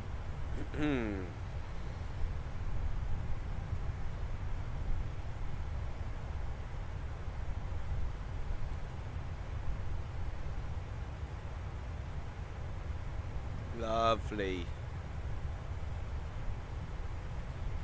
Nice stuff right there. Good lad. Yeah, another aeroplane that looks like it's had a recent polish. Well done everybody getting themselves looking prim and proper for air tattoo. Oh, but I'm sure he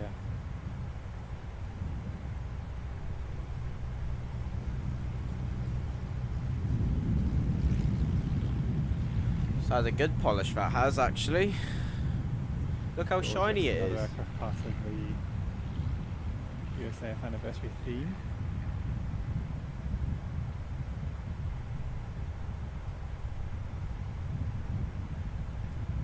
Absolutely gorgeous, very shiny. Not an aircraft I'm familiar with at all.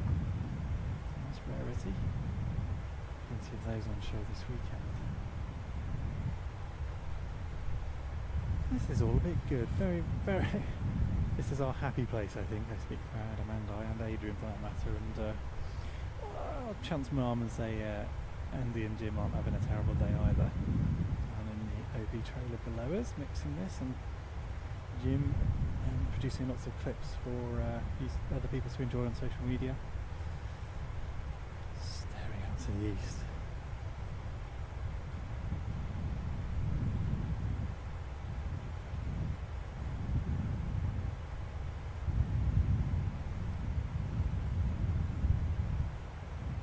Yeah, can do, Andy.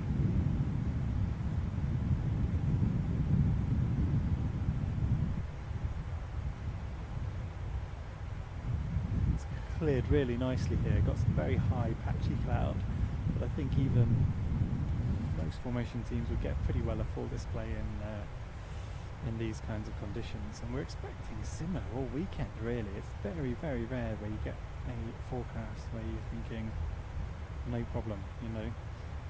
Obviously the heat providing the only concern to the organisers and anyone attending.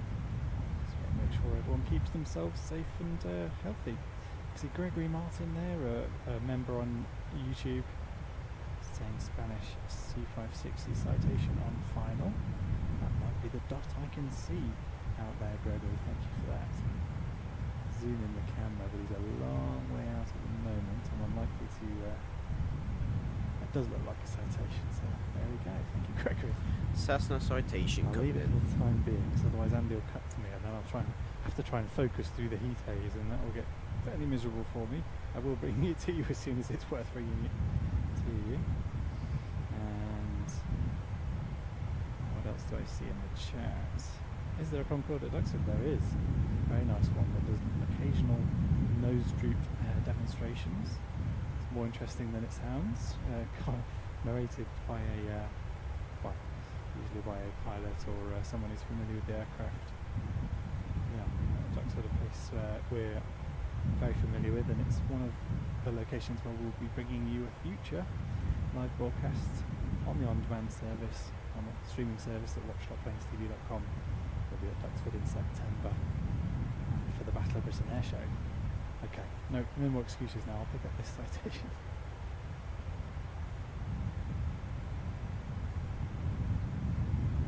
Still a little wobbly in the heat haze there, but that is in focus, believe it or not.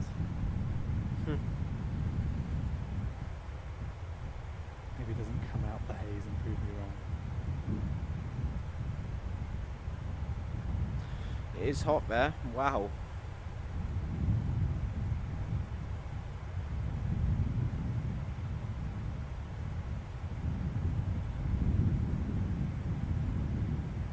Nice.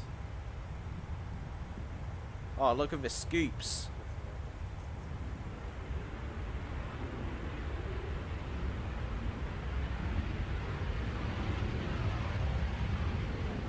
So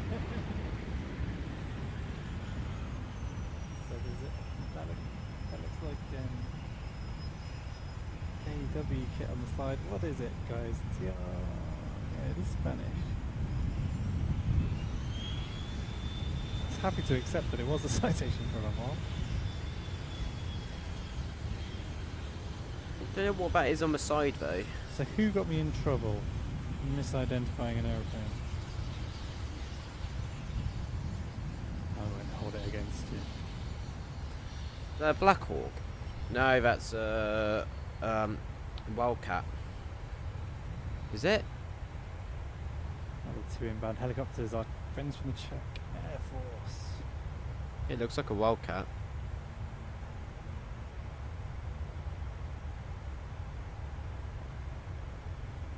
So we've got a couple of Hinds. Actually, saying Czech.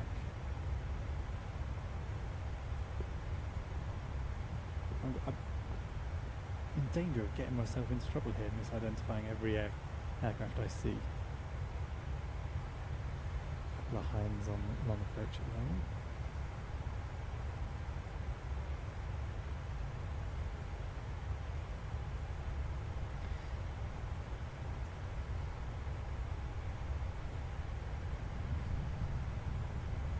Yeah, helpful, a nice moment perhaps to remind you that Ben Donnell, Escher commentator over the weekend, and Mark Manwaring will of course be narrating the broadcast tomorrow, Saturday and Sunday. Are those And they'll be doing a Apaches? much better job of identifying airplanes, and some of them will be arrivals, so we're expecting. Can't tell, they're just Ben's blobs expecting for me to right start now.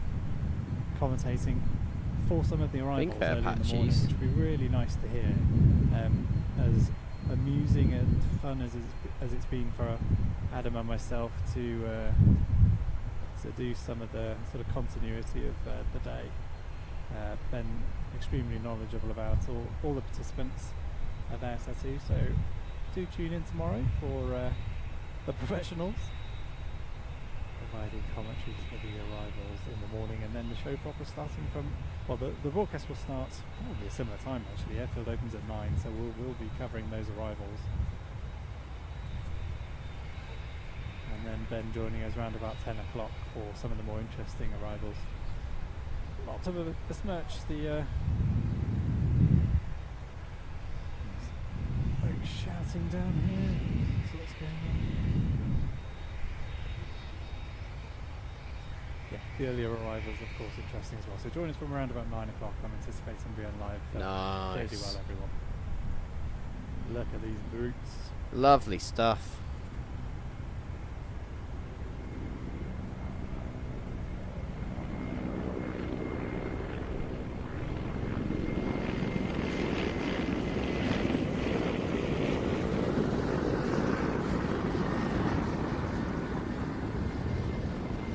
Glad I stopped going on about Czech, because these are our Hungarian friends.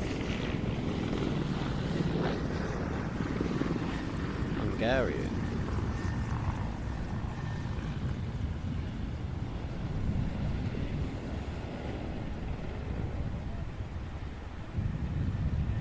And we've seen Hinds in special schemes, but there's something about that dark grey.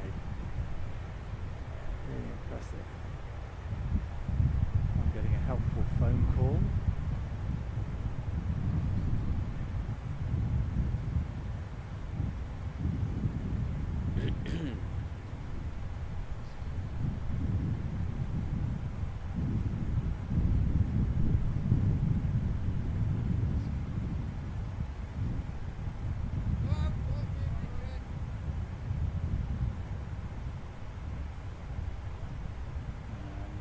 My voicemail taking the, no doubt, very important phone call. I'll find out in a minute. There's quite a lot of setup still going on, which we're sort of involved with. We feed our signal out to the chalet line and elsewhere as well. And that setup's all gone pretty well as far as I can tell.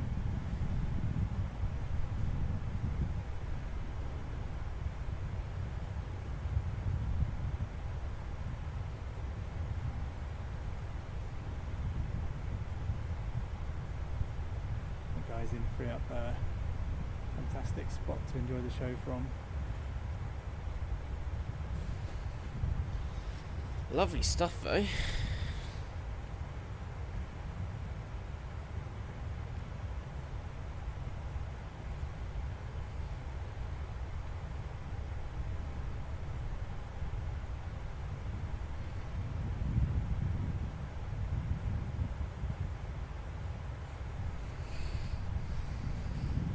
little breezy for us, so I'm conscious you're probably getting a bit of wind noise from my mic. It's generally quite good at rejecting it, but apologies if you are.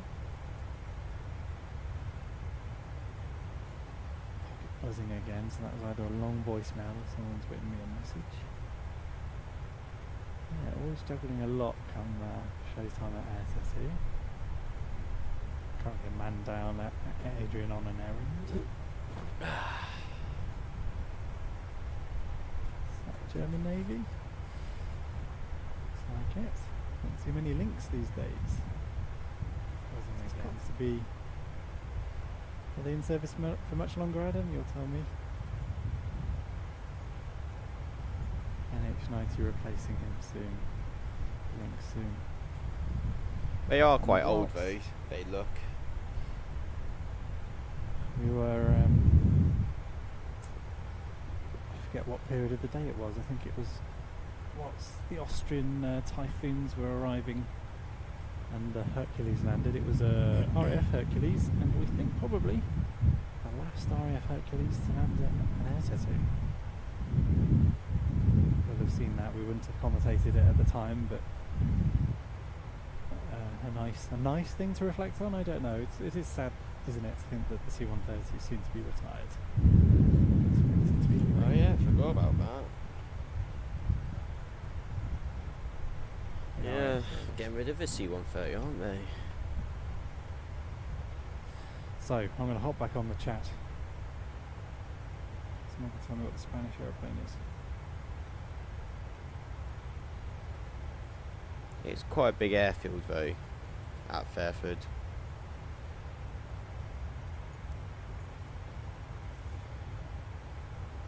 Still got some time, about 20 minutes into our top of descent. We'll just keep watching the air tattoo really. Nice seeing all the different types of aircraft. I do enjoy looking at the chats. People saying P-51 Cadillac of the sky. Let's go full screen. And there goes Top my mouse 10 again. moving moments, that I would say. Good. Your average aviation geek.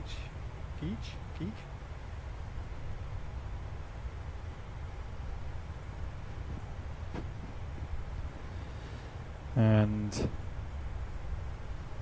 yeah, the B-52. Now I did hear that we're expecting one B-52 potentially, still, hopefully. I don't know about that. Don't know what the latest is.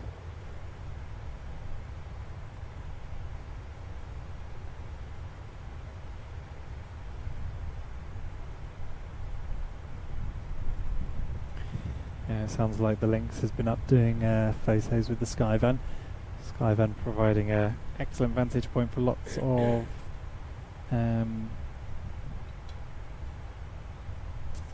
photographers taking pictures of the aircraft arriving for static and for display in the weekend's flying display. Someone talking about hot air balloons. We did have a hot air balloon out to the north last night. I don't know whether he was aiming for a overflight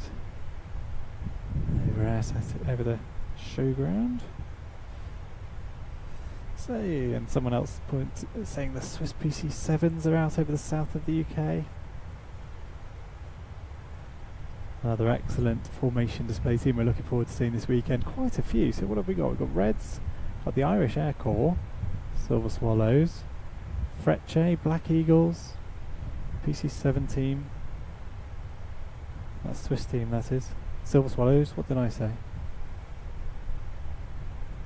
Look how hot it is there. Just look at the heat waves. That's crazy. Mustang X-Ray, yes, and Silver Swallows and PC-7 team all rehearsing today, so still got that to come this afternoon. Now, is that a civilian Gazelle? Must be. Anyone still operate Gazelles? Someone must do. Oh no, Adam's off comms. I'm going flying solo here. Looks like an They old are Navy quite scheme. majestic looking aircraft, those Gazelles, in all fairness. I've sat in one before, Gazelle. and my gosh, they are Nice to see. outdated and uncomfortable, but they look majestic.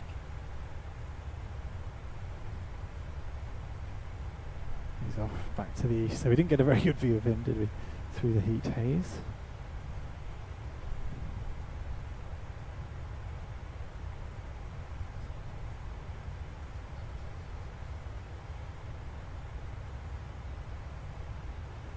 And we're giving poor old Andy, who's just hopped off the vision mixer, has now been dragged onto the wide angle camera, keeping him busy.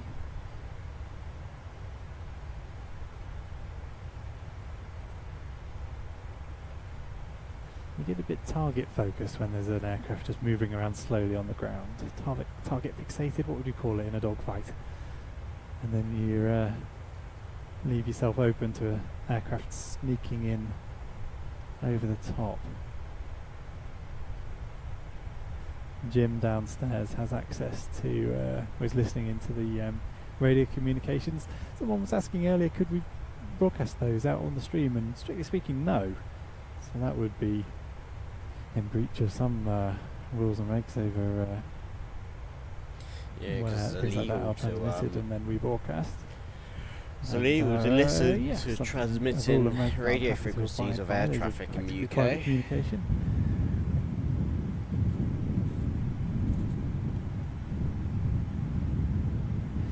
Lovely puffy clouds. We could do with a rehearsal round about now, couldn't we? I'm going to have a look at the running order.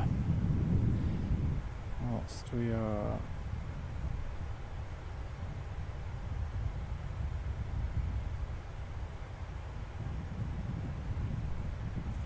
I think I've discovered my missed call was someone begging for free access to the broadcast, which I'm happy to give them. It's someone that works here at Air Tattoo, and you have to spare a thought for the guys in IT who are, working hard to keep that aspect of the event infrastructure going over a busy weekend, and probably not getting to watch much of it. And of course, pretty well everyone involved in Air Tattoo does it partly for the passion of aviation, of the aircraft involved, and yeah, not getting to see the show. A bit sad, so I'm going to be sending him a secret link or something later on so that he can join us over the weekend. Hope he knows it's on YouTube now. Hello Rob, if you're listening.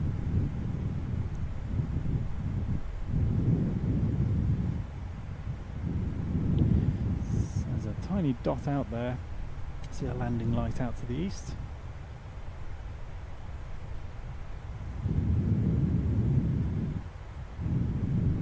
Something else queuing up behind it. It's almost like Heathrow.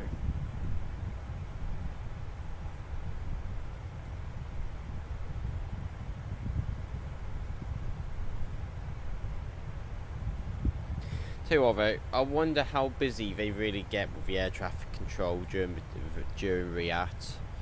Like,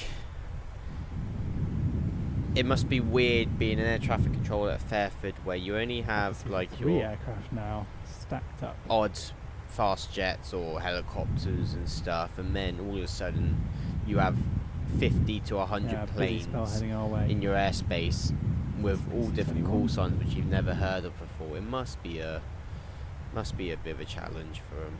What's that, Hawk? I believe so.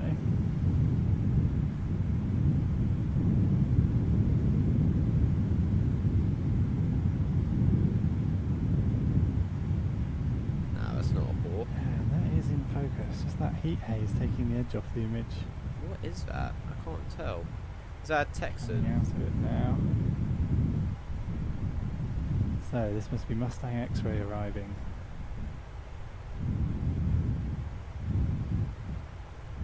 There's a nice scheme. Nice livery on it.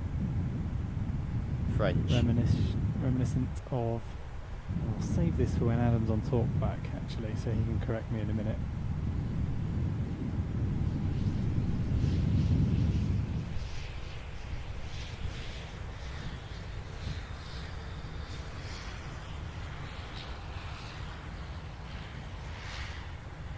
Nice formation landing with the Ford Transit.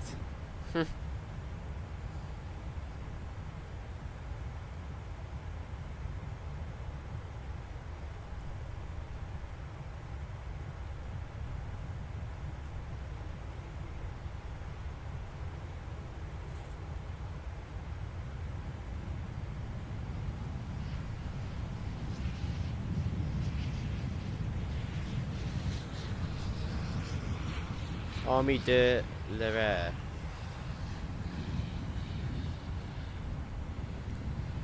Or Air Force, really.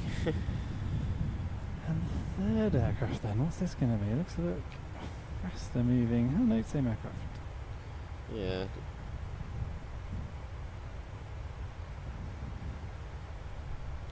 Bit of a steep approach angle, though.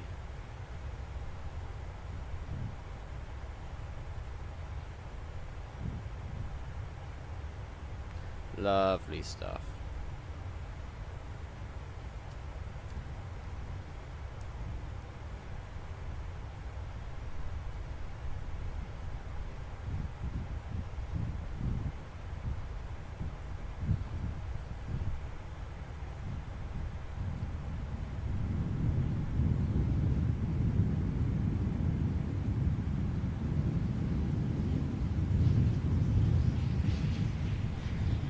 Feel like the sort of turboprop trainer aircraft gradually morphing into what the jet trainers look like with that shorter wing. They do look like fast jets from a distance, in all fairness. In a distance, you wouldn't tell that it's a turboprop. Yeah, nice aeroplane, and the display we're really looking forward to seeing over the weekend. Not sure if they're displaying tomorrow. Friday's shorter flying display on Friday. Starting at 11, but the stream will start much earlier, probably around 9. With some interesting arrivals from around about 10 o'clock, which Ben Donnell, the airshow commentator over the weekend, will talk to us about in much more detail and much more accurately than I'm managing at the moment. Juggling a fair amount, so we're still sort of finishing the setup a little bit. See the guys there getting all the chalet line set up for the weekend proper. Right, well thank you for joining us everybody. We've got plenty more to come this afternoon, and I've promised a few times that I'm going to bring up the running order and try and find out what we're expecting soon. Yeah, you can take me if you want, Jim. So where are we? This is UTC. That's one. So I'm looking for 115. So I've seen a Gazelle. I've seen the PC-21s arrive. Expecting a Navajo in 10 minutes. Is that 2XL? It is. So expecting the Navajo, which I'm not sure how many they've got, but did some flying with them last year. So Navajo from 2XL, that's an aircraft used as a spotter aircraft as part of the oil spill response team, if you like, with the what's the old airliner? 727, with the spray bars on the back. The Navajo operating as a spotter with some clever camera equipment and GPS systems for making sure they get their dispersant down exactly where they need to get it. Very interesting.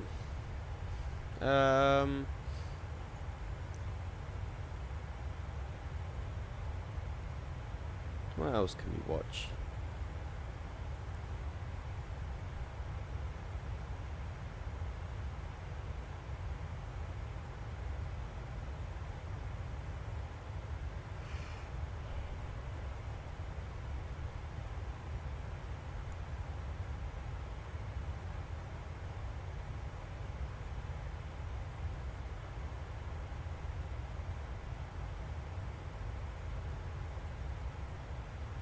Let's watch this. I haven't watched this yet.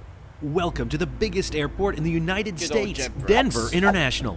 Here, United Airlines operates one of its fastest nice growing delivery that hubs, was. and in this video, Not seen we'll that show one you before. everything that happens behind the scenes when you make a connection. We'll climb into a 757 to load bags, visit the ramp tower, drive an airplane tug, and a whole lot more in order to uncover this mind-blowing complexity and meet some of the people who make it all work. Hello, Jet Setters. I'm Jeb Brooks from greenergrass.com. Have you ever wondered what happens when you're making a connection? Well, I've come to Denver International Airport and partnered with United Airlines to find out. Join me as we go behind the scenes. Hub airports like Denver operate based on a simple but important Denver's concept busy. called banks. Banks are when many flights arrive, Passengers transfer from one flight to their next. Then many more flights depart, all within an incredibly short period of time. Today, United averages more than 450 flights from Denver each day. That's in line with where they were pre-pandemic. By 2024, they plan to operate 700 daily departures here. Christ. Now, That's so a much lot. has to happen between when a plane touches down and when it's ready to head back to the runway. And you're about to see it all. But first, why is Denver such an important hub? This hub is a really exciting place to be. So we've been here in Denver for 85 years. And we now have a huge operation. Geographically, this is a perfect place for a hub, right in the middle of this country, and allows our customers to connect in an easy way. He's from got a east, bit of a west, or British up and accent down. on him. So we're really in a good position for our customers to be able to have timely connections through the city. This really is a symphony of a bunch of different roles, and you're seeing some of that today, and hopefully you can illustrate some of that in this video. And the good thing about it is, when you're sitting in an airport, a lot of windows. You can look outside when that plane comes in, and you can see a little bit of that symphony taking place. And I cannot wait to share this symphony with you. Turns out the friendly skies start on the ground. First, let's visit a part of the symphony you may already know well, the departure gate. This Dreamliner is about to head off to Frankfurt, and customer service agents are busy at work. Please have your passports opened up to the photograph as you do board the aircraft. Once again, this is United Flight 182 with service to Frankfurt. Thank you. In addition to keeping you updated with announcements like that, they're also working with passengers to confirm connections, check seat assignments, verify passports, and so much more. That's just when things are going smoothly. When they don't, the job becomes even more important and challenging. Things don't always go well. Unfortunately, there are times when weather or maintenance or things out of our control impact our passengers, and we have to make sure that we show them that we still care about them. We still want to make their experience the best as possibly can. I've never Most really had a people good don't understand experience with when United, we in do all have fairness. mechanical issues or anything like that. We don't have spare airplanes here. It's not as easy as it seems to get another airplane. It's more the logistics, and you don't expect that from people. There's more to this role than you get to see in the gatehouse. For example, it's up to customer service agents to move the jet bridge up to the plane. Talk about what just might be the most critical 15 feet in aviation, particularly for passengers making connections. And while the customer service agents interface with thousands of passengers each day, there's another part of this symphony, operating quietly, behind the scenes, upstairs, in the Station Operations Center, where loads of problems are solved, even before they happen. We coordinate anything that happens at the airport that affects that aircraft, from landing of the aircraft, pulling into the gate to make sure it's marshaled in on time, and then we make sure it's loaded, that we make sure it's catered, serviced. If everything was perfect, we wouldn't be needed. It's never usually like that. I have been with United now 45 years, never like that. And because things are predictably unpredictable, they've got all kinds of tools to keep track of planes and passengers. But here's my favorite, the gate board. It clearly displays everything in one place. What I'm showing you here on these two screens that I'm pointing to is what we call our gate board. You'll see a bunch of what they call pucks. And the pucks, each one represents an aircraft. For example, this one is coming in from Boston, and then that aircraft is turning going back to Seattle. And once Bob and his team and the SOC have ensured that Seattle flight is properly catered, that all the passengers and their baggage are on board, not to mention that it's been properly fueled, it's up to the ramp tower controllers to give the pilots permission to push back and begin to taxi out to the runway before talking to controllers in the FAA tower. It's here that the importance of banks really become clear. In the Denver United Ramp Tower, we're talking to the planes. Right, let's just quickly check that we are coming to our top descent.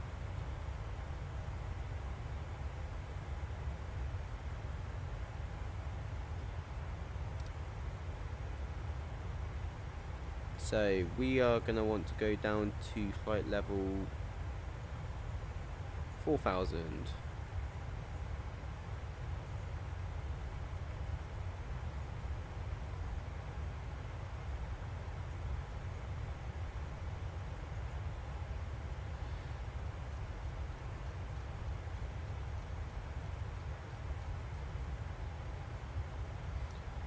Down to 4.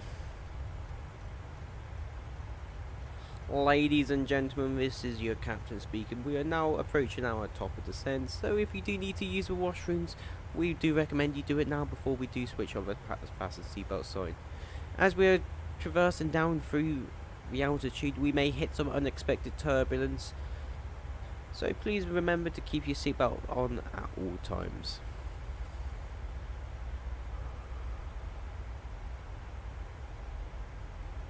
You just realise we're a cargo flight, we have no passengers.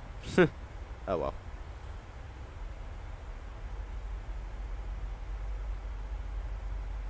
Right, we're deselling first and then we will descend. Right, let's carry on watching this. Along the concourses, pretty much. We've got 3 parallel concourses, A, B, and C.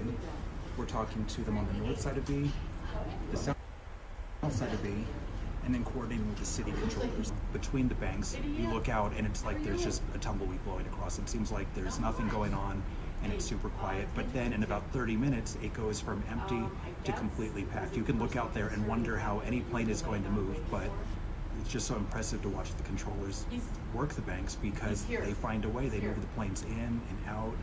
Let's head outside to the catwalk to see the work in action.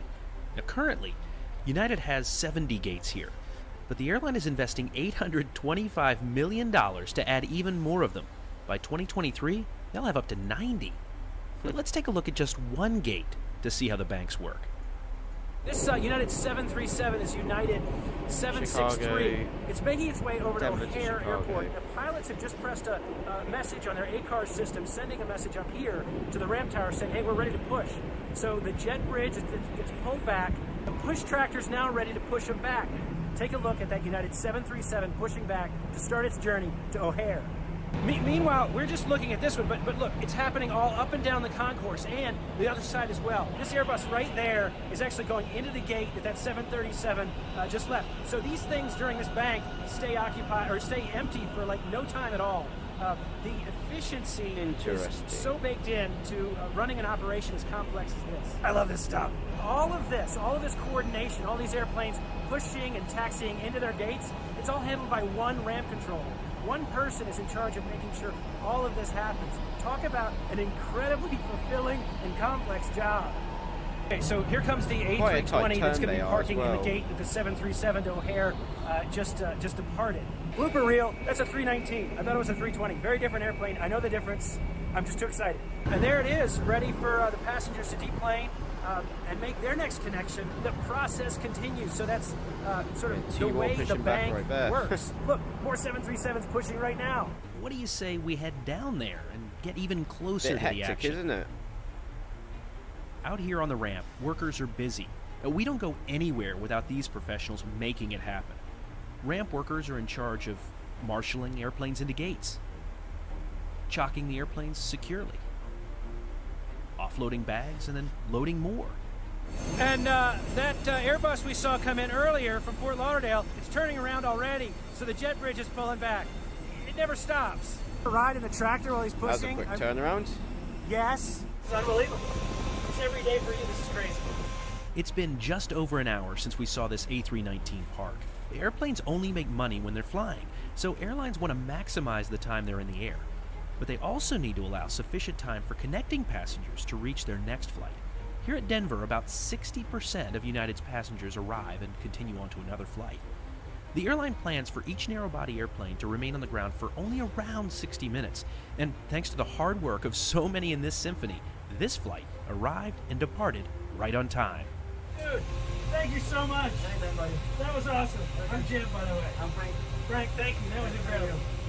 That's the coolest job out of here. It is. That A319 is now on its way to Boise, and what an incredibly smooth operation this whole thing is.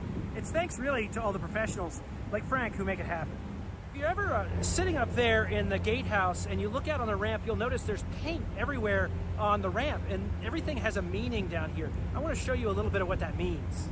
Red and white is the operational safety zone, so the airplane is inside the red line, and it's safe to move vehicles outside the red line on this side of the white line. So lining up an airplane properly for that jet bridge is a little bit more complicated than you might think. You can't just park it anywhere. So there again, there's paint that shows you exactly where to park depending on what kind of airplane you're marshalling in.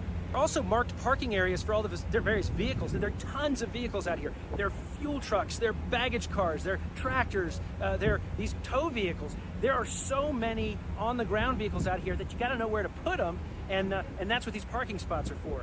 But there's still more.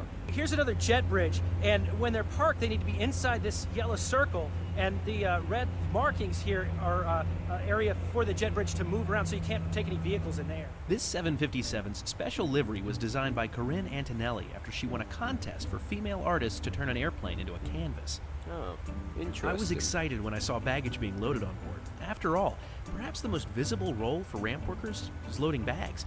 It's easy to see this part. Right, let's just see if we are descending okay.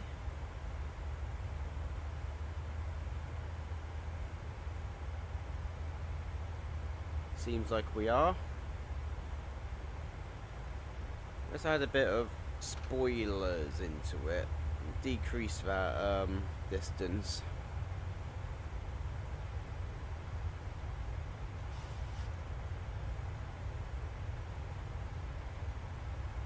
There we are. Keep it like that for a while. Try to part of the bleed off symphony some from altitude. inside the departure gate. And thanks to a new piece of equipment called a power stow, the job has become a bit more efficient. But how does it actually work? What we used to do, because the pits are so long, we used to have, one throwing bags and the other one that would stack it. So this you could actually do with one less person, because it's a belt that goes all the way deep in the pit, so the bag will roll right to you, and then you stack the pit. So it's way more efficient. It's actually easier and safer for the employee because they're not throwing, so they're just like lifting and stacking. Now, welcome to the cargo hold of a 757-200. The bags are getting loaded up for this flight to Lihue. The bags are loaded down below on the ramp and scanned, so you know using the United app when your bag's loaded on board. They're then delivered right to another ramp worker who stacks them. But that's only one of many jobs ramp workers have here. You may be familiar with the idea of a pilot walk-around. They'll come down and check the airplane before departure. Well, the ramp workers do the same thing, checking for dents or maybe fuel caps that weren't replaced. So it's a secondary check before departure. It's time for these ramp workers to take on yet another role. Nice. A role these passengers are probably pretty excited about, since it means they're one step closer to Hawaii. It's always a good sign when you're on a plane, you look out the window and you see the wing walkers show up. It means you're about to go. And that's the same for this flight to Lihue. Let's watch it push back. There can be no doubt about it. Meeting the professionals here at United Airlines in Denver who dedicate themselves each day in the face of relentless challenges to working hard so that passengers like you and me, more often than not, experience smooth layovers. Too often, one bad experience with a misconnection or other irregular operation colors our view of air travel. But the reality is, professionals like Terrell and Frank, Bob and Matt, and so many others actually prevent countless problems before they occur. So, next time you're flying, say thanks to a gate agent. Give a wave to a ramp worker. Interesting. It's time for the ramp tower. Fair enough.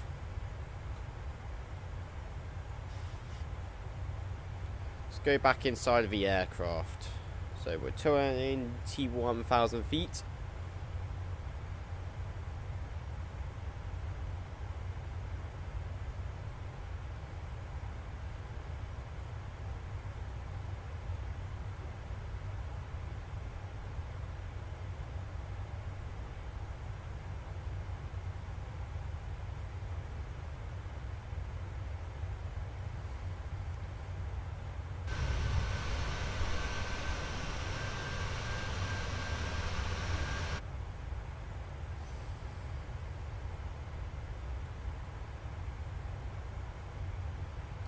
Turn up the temperature? Sound? I don't want to turn up the temperature. Gosh, that'd be awful. Get my music back on me.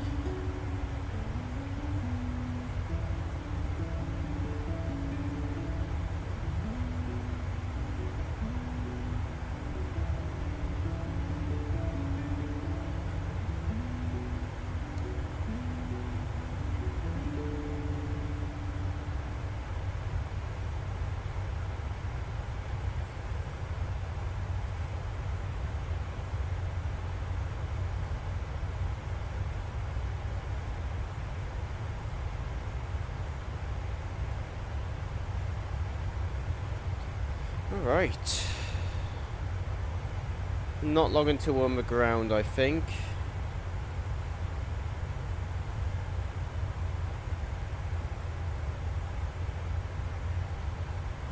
So 3 o'clock I'll be landing, okay.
Alright.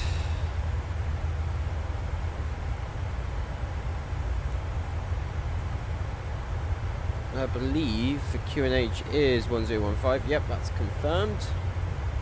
30 degrees outside in Lisbon. Wow.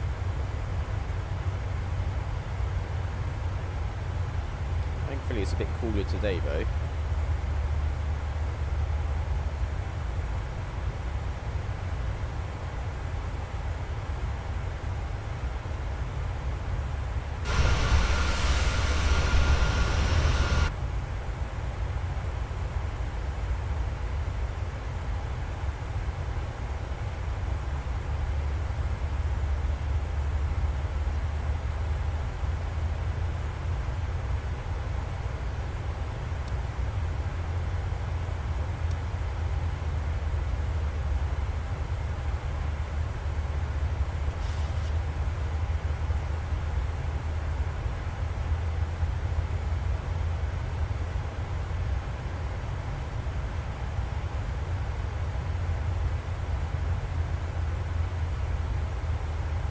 Trying to see if I can find Lisbon Airport.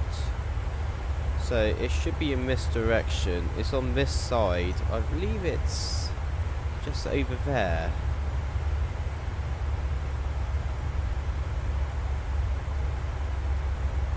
Everything's loading in now.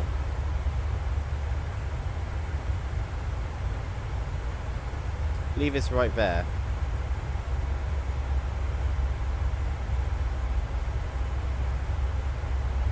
Unless if it's that.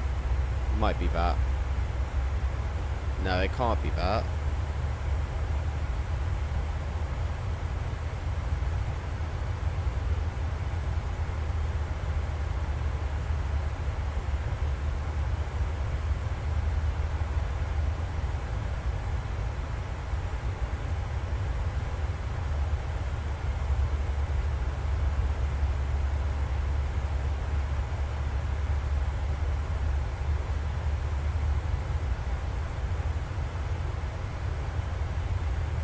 Ah, it's right there.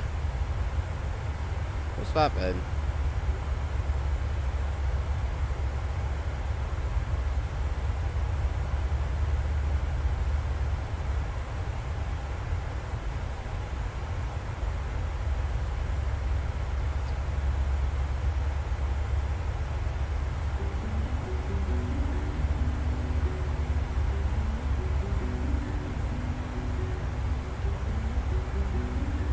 We'll be on the ground in 10 minutes time, I reckon.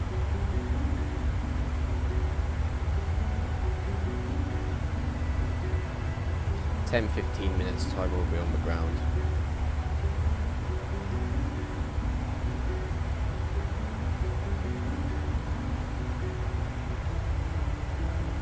And I believe, so in Lisbon we aren't going to the normal area. believe we are going. Let's switch over to Navigraph. I believe we're going here.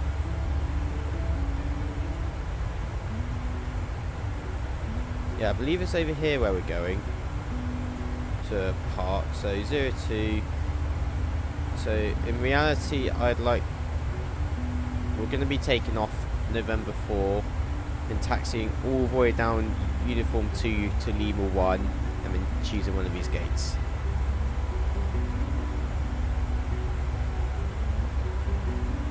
Unless if we want to go up here.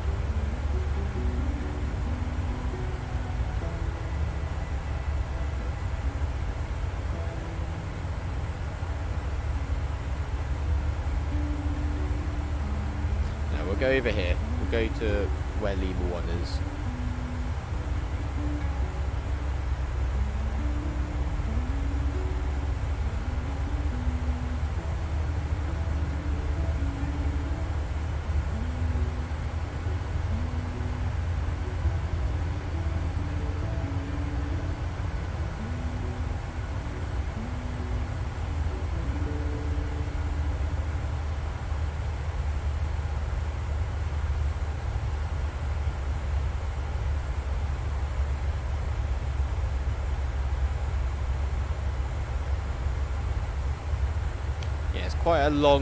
It's quite an extended approach it is, in all fairness.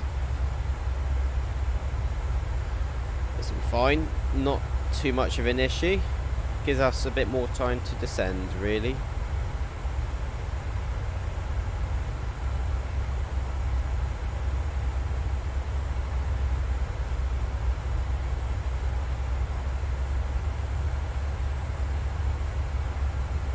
Although we could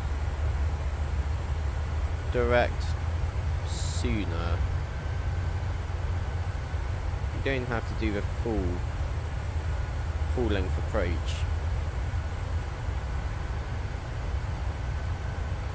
No, we'll stick to it.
Let's direct to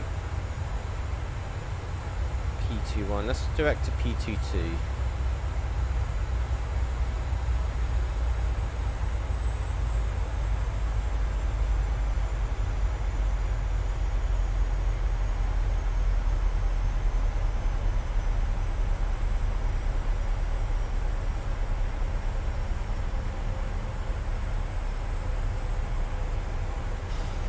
Perfect.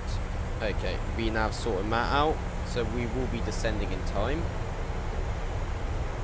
Lovely stuff. Oh, look at that view. Lisbon's looking good.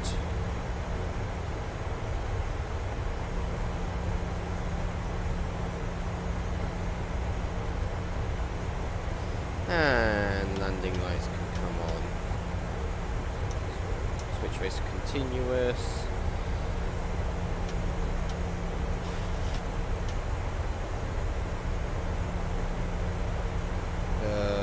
Division winds can come on. APU off.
5.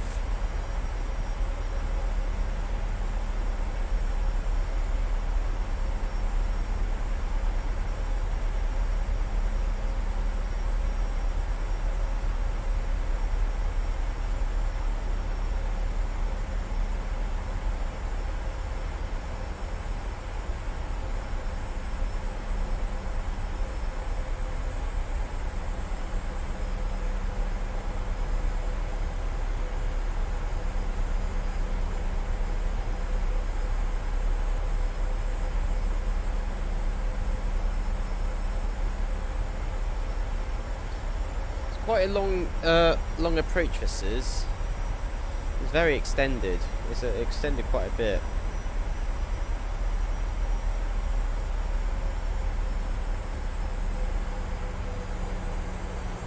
View our lock.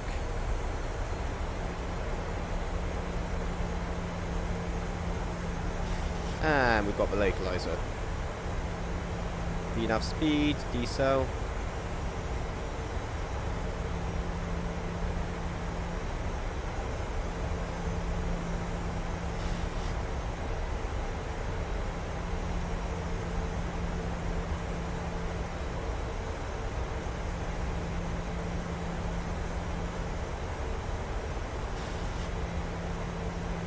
A bit high, but that's no issue. We will decelerate and descend quite a bit now since we've got the localizer. Switch over to approach.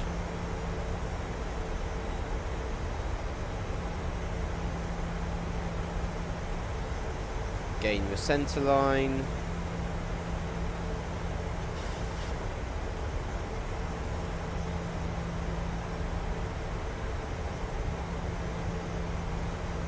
You know what? I'm going to do this manually.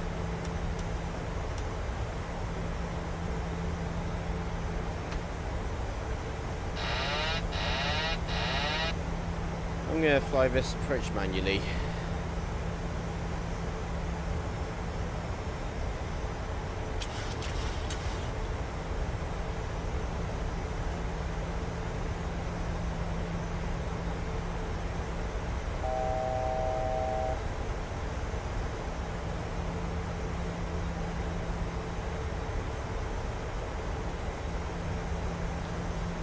We're going to want to just sell quite quickly. 1, 2, 5. Let's bring the gear down. No harm in bringing it down. Create some drag. Trim down.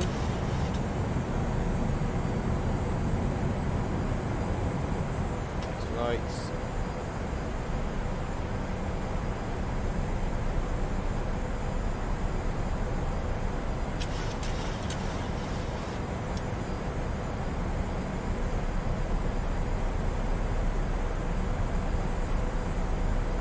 And disarm the auto throttle.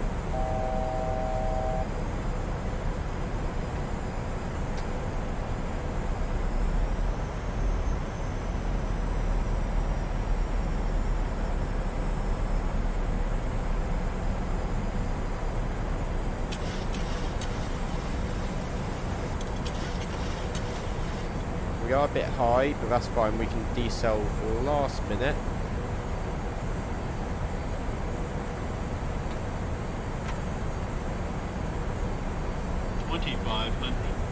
I know we're a bit high. We can crab a bit to bleed off some speed.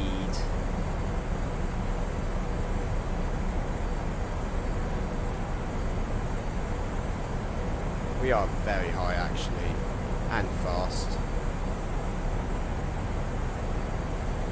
Right, let's bleed off some speed. Terrain. 1,000. This is going to be a very debate going around actually. Yeah, let's go around.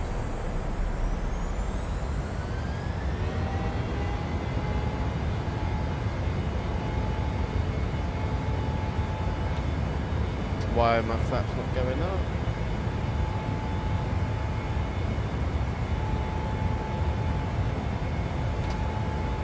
Flaps 5.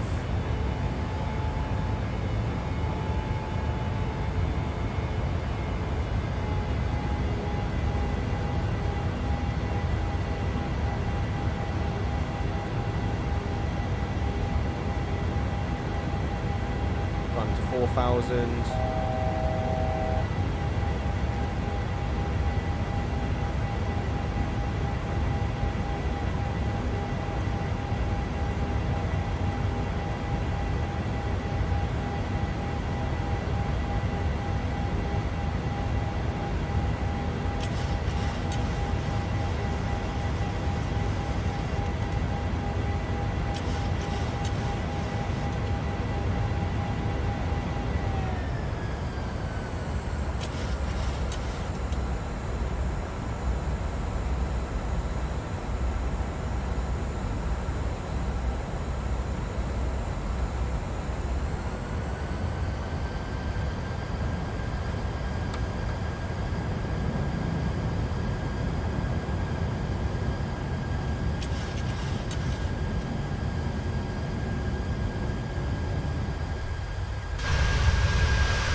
Oh, a bit too high.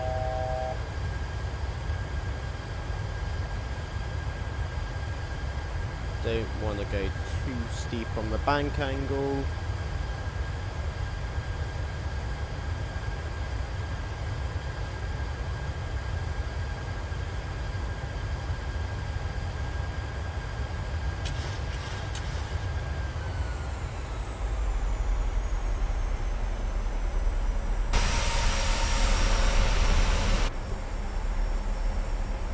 Okay, let's start slowing down and prepare for another approach.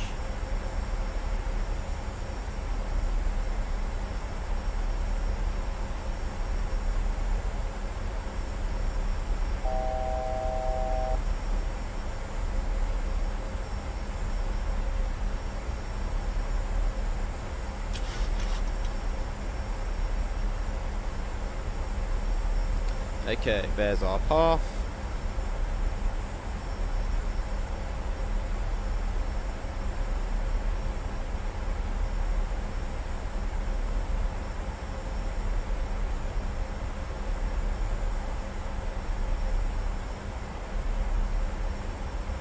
And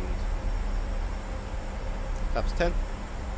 It's going to be quite a short turn actually, so we will start making the turn now. Get it down.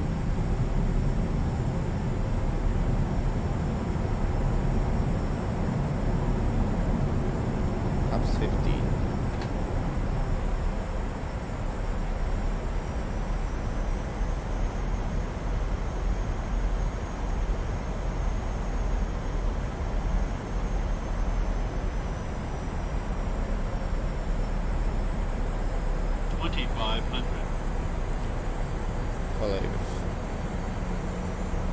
Follow it through.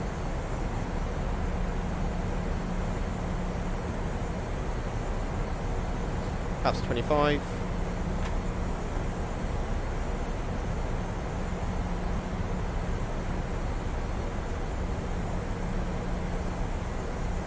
And flaps 30.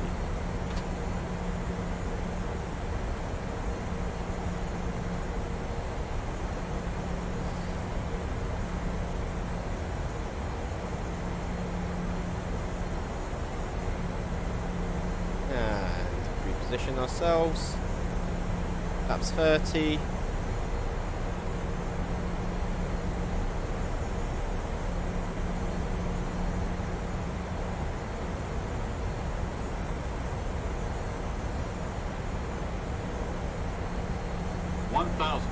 Check.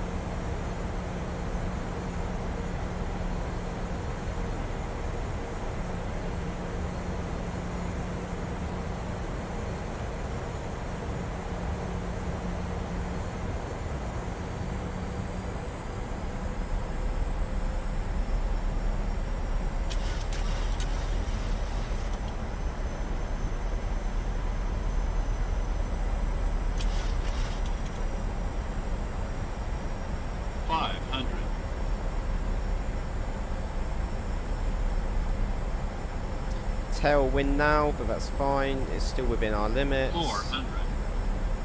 Oh, that was a bit of a strong tailwind. My gosh. 300. I know I'm slightly too high. I can correct it. Oh my gosh, that tailwind. 50. Oh shoot. Sink rate. 10.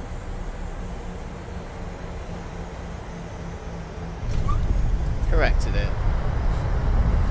My gosh, that tailwind was a bit of a struggle then.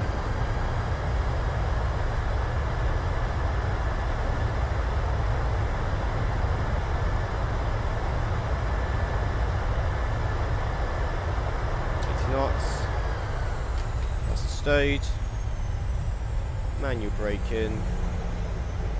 Can we make this rapid exit?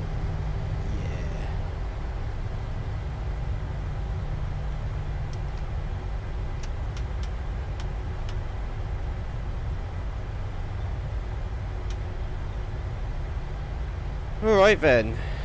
Welcome to Lisbon, everyone. That was a bit of a hectic approach, but it's all good. We're on the ground safely.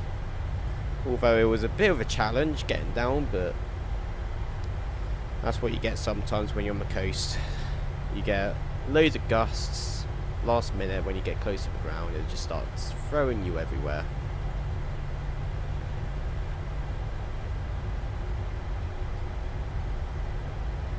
So, auto brake set to 0. Flaps. And spoilers are coming in. You know what? We will take the parking stand over here on the left.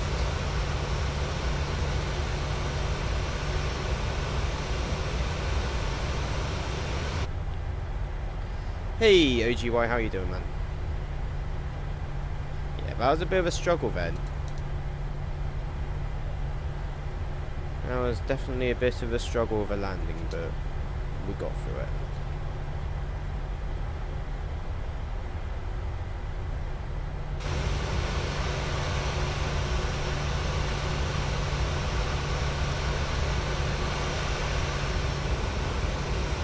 Alpha Airways Cargo's first flight. Love it.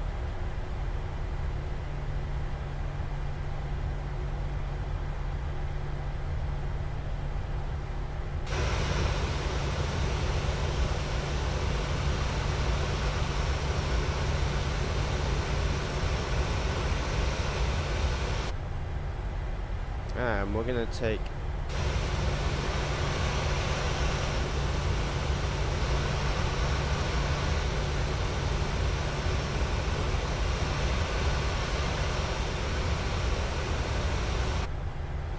one of the stands over here on the right. So we've got across the runway and then we'll park up.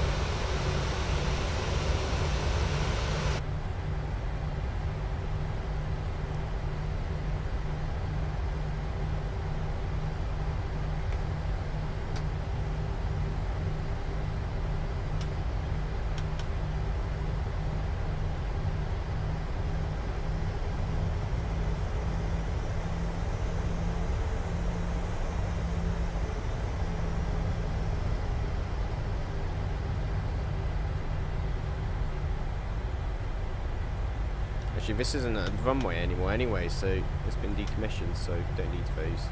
Right, let's park up and then I'm going to have to end the stream because I'm going out.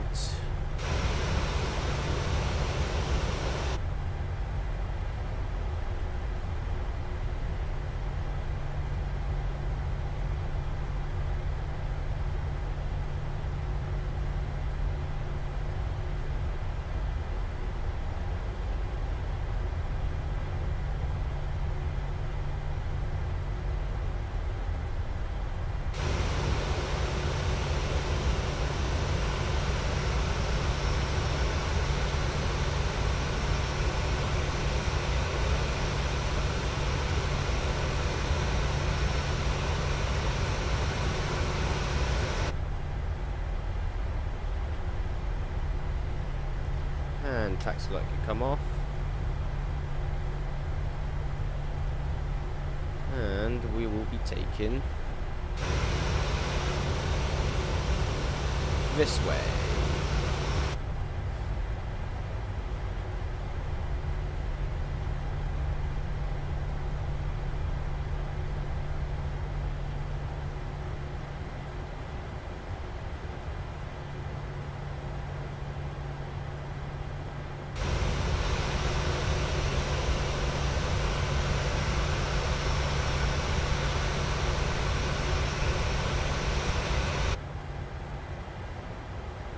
Parking brake, and engines can go.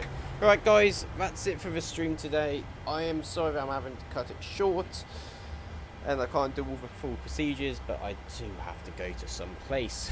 But it's been a very good flight actually. We haven't had any issues other than the that landing then, because we were too high, but that was no issue. We just went around and we did the approach again, and we had a bit of a crosswind and a tailwind, which was a bit of a challenge, but it's nice to have a bit of a challenge when landing. So yeah, it's been a pretty decent stream today, so thank you guys for tuning in, for those who did, and my name has been Rowan, and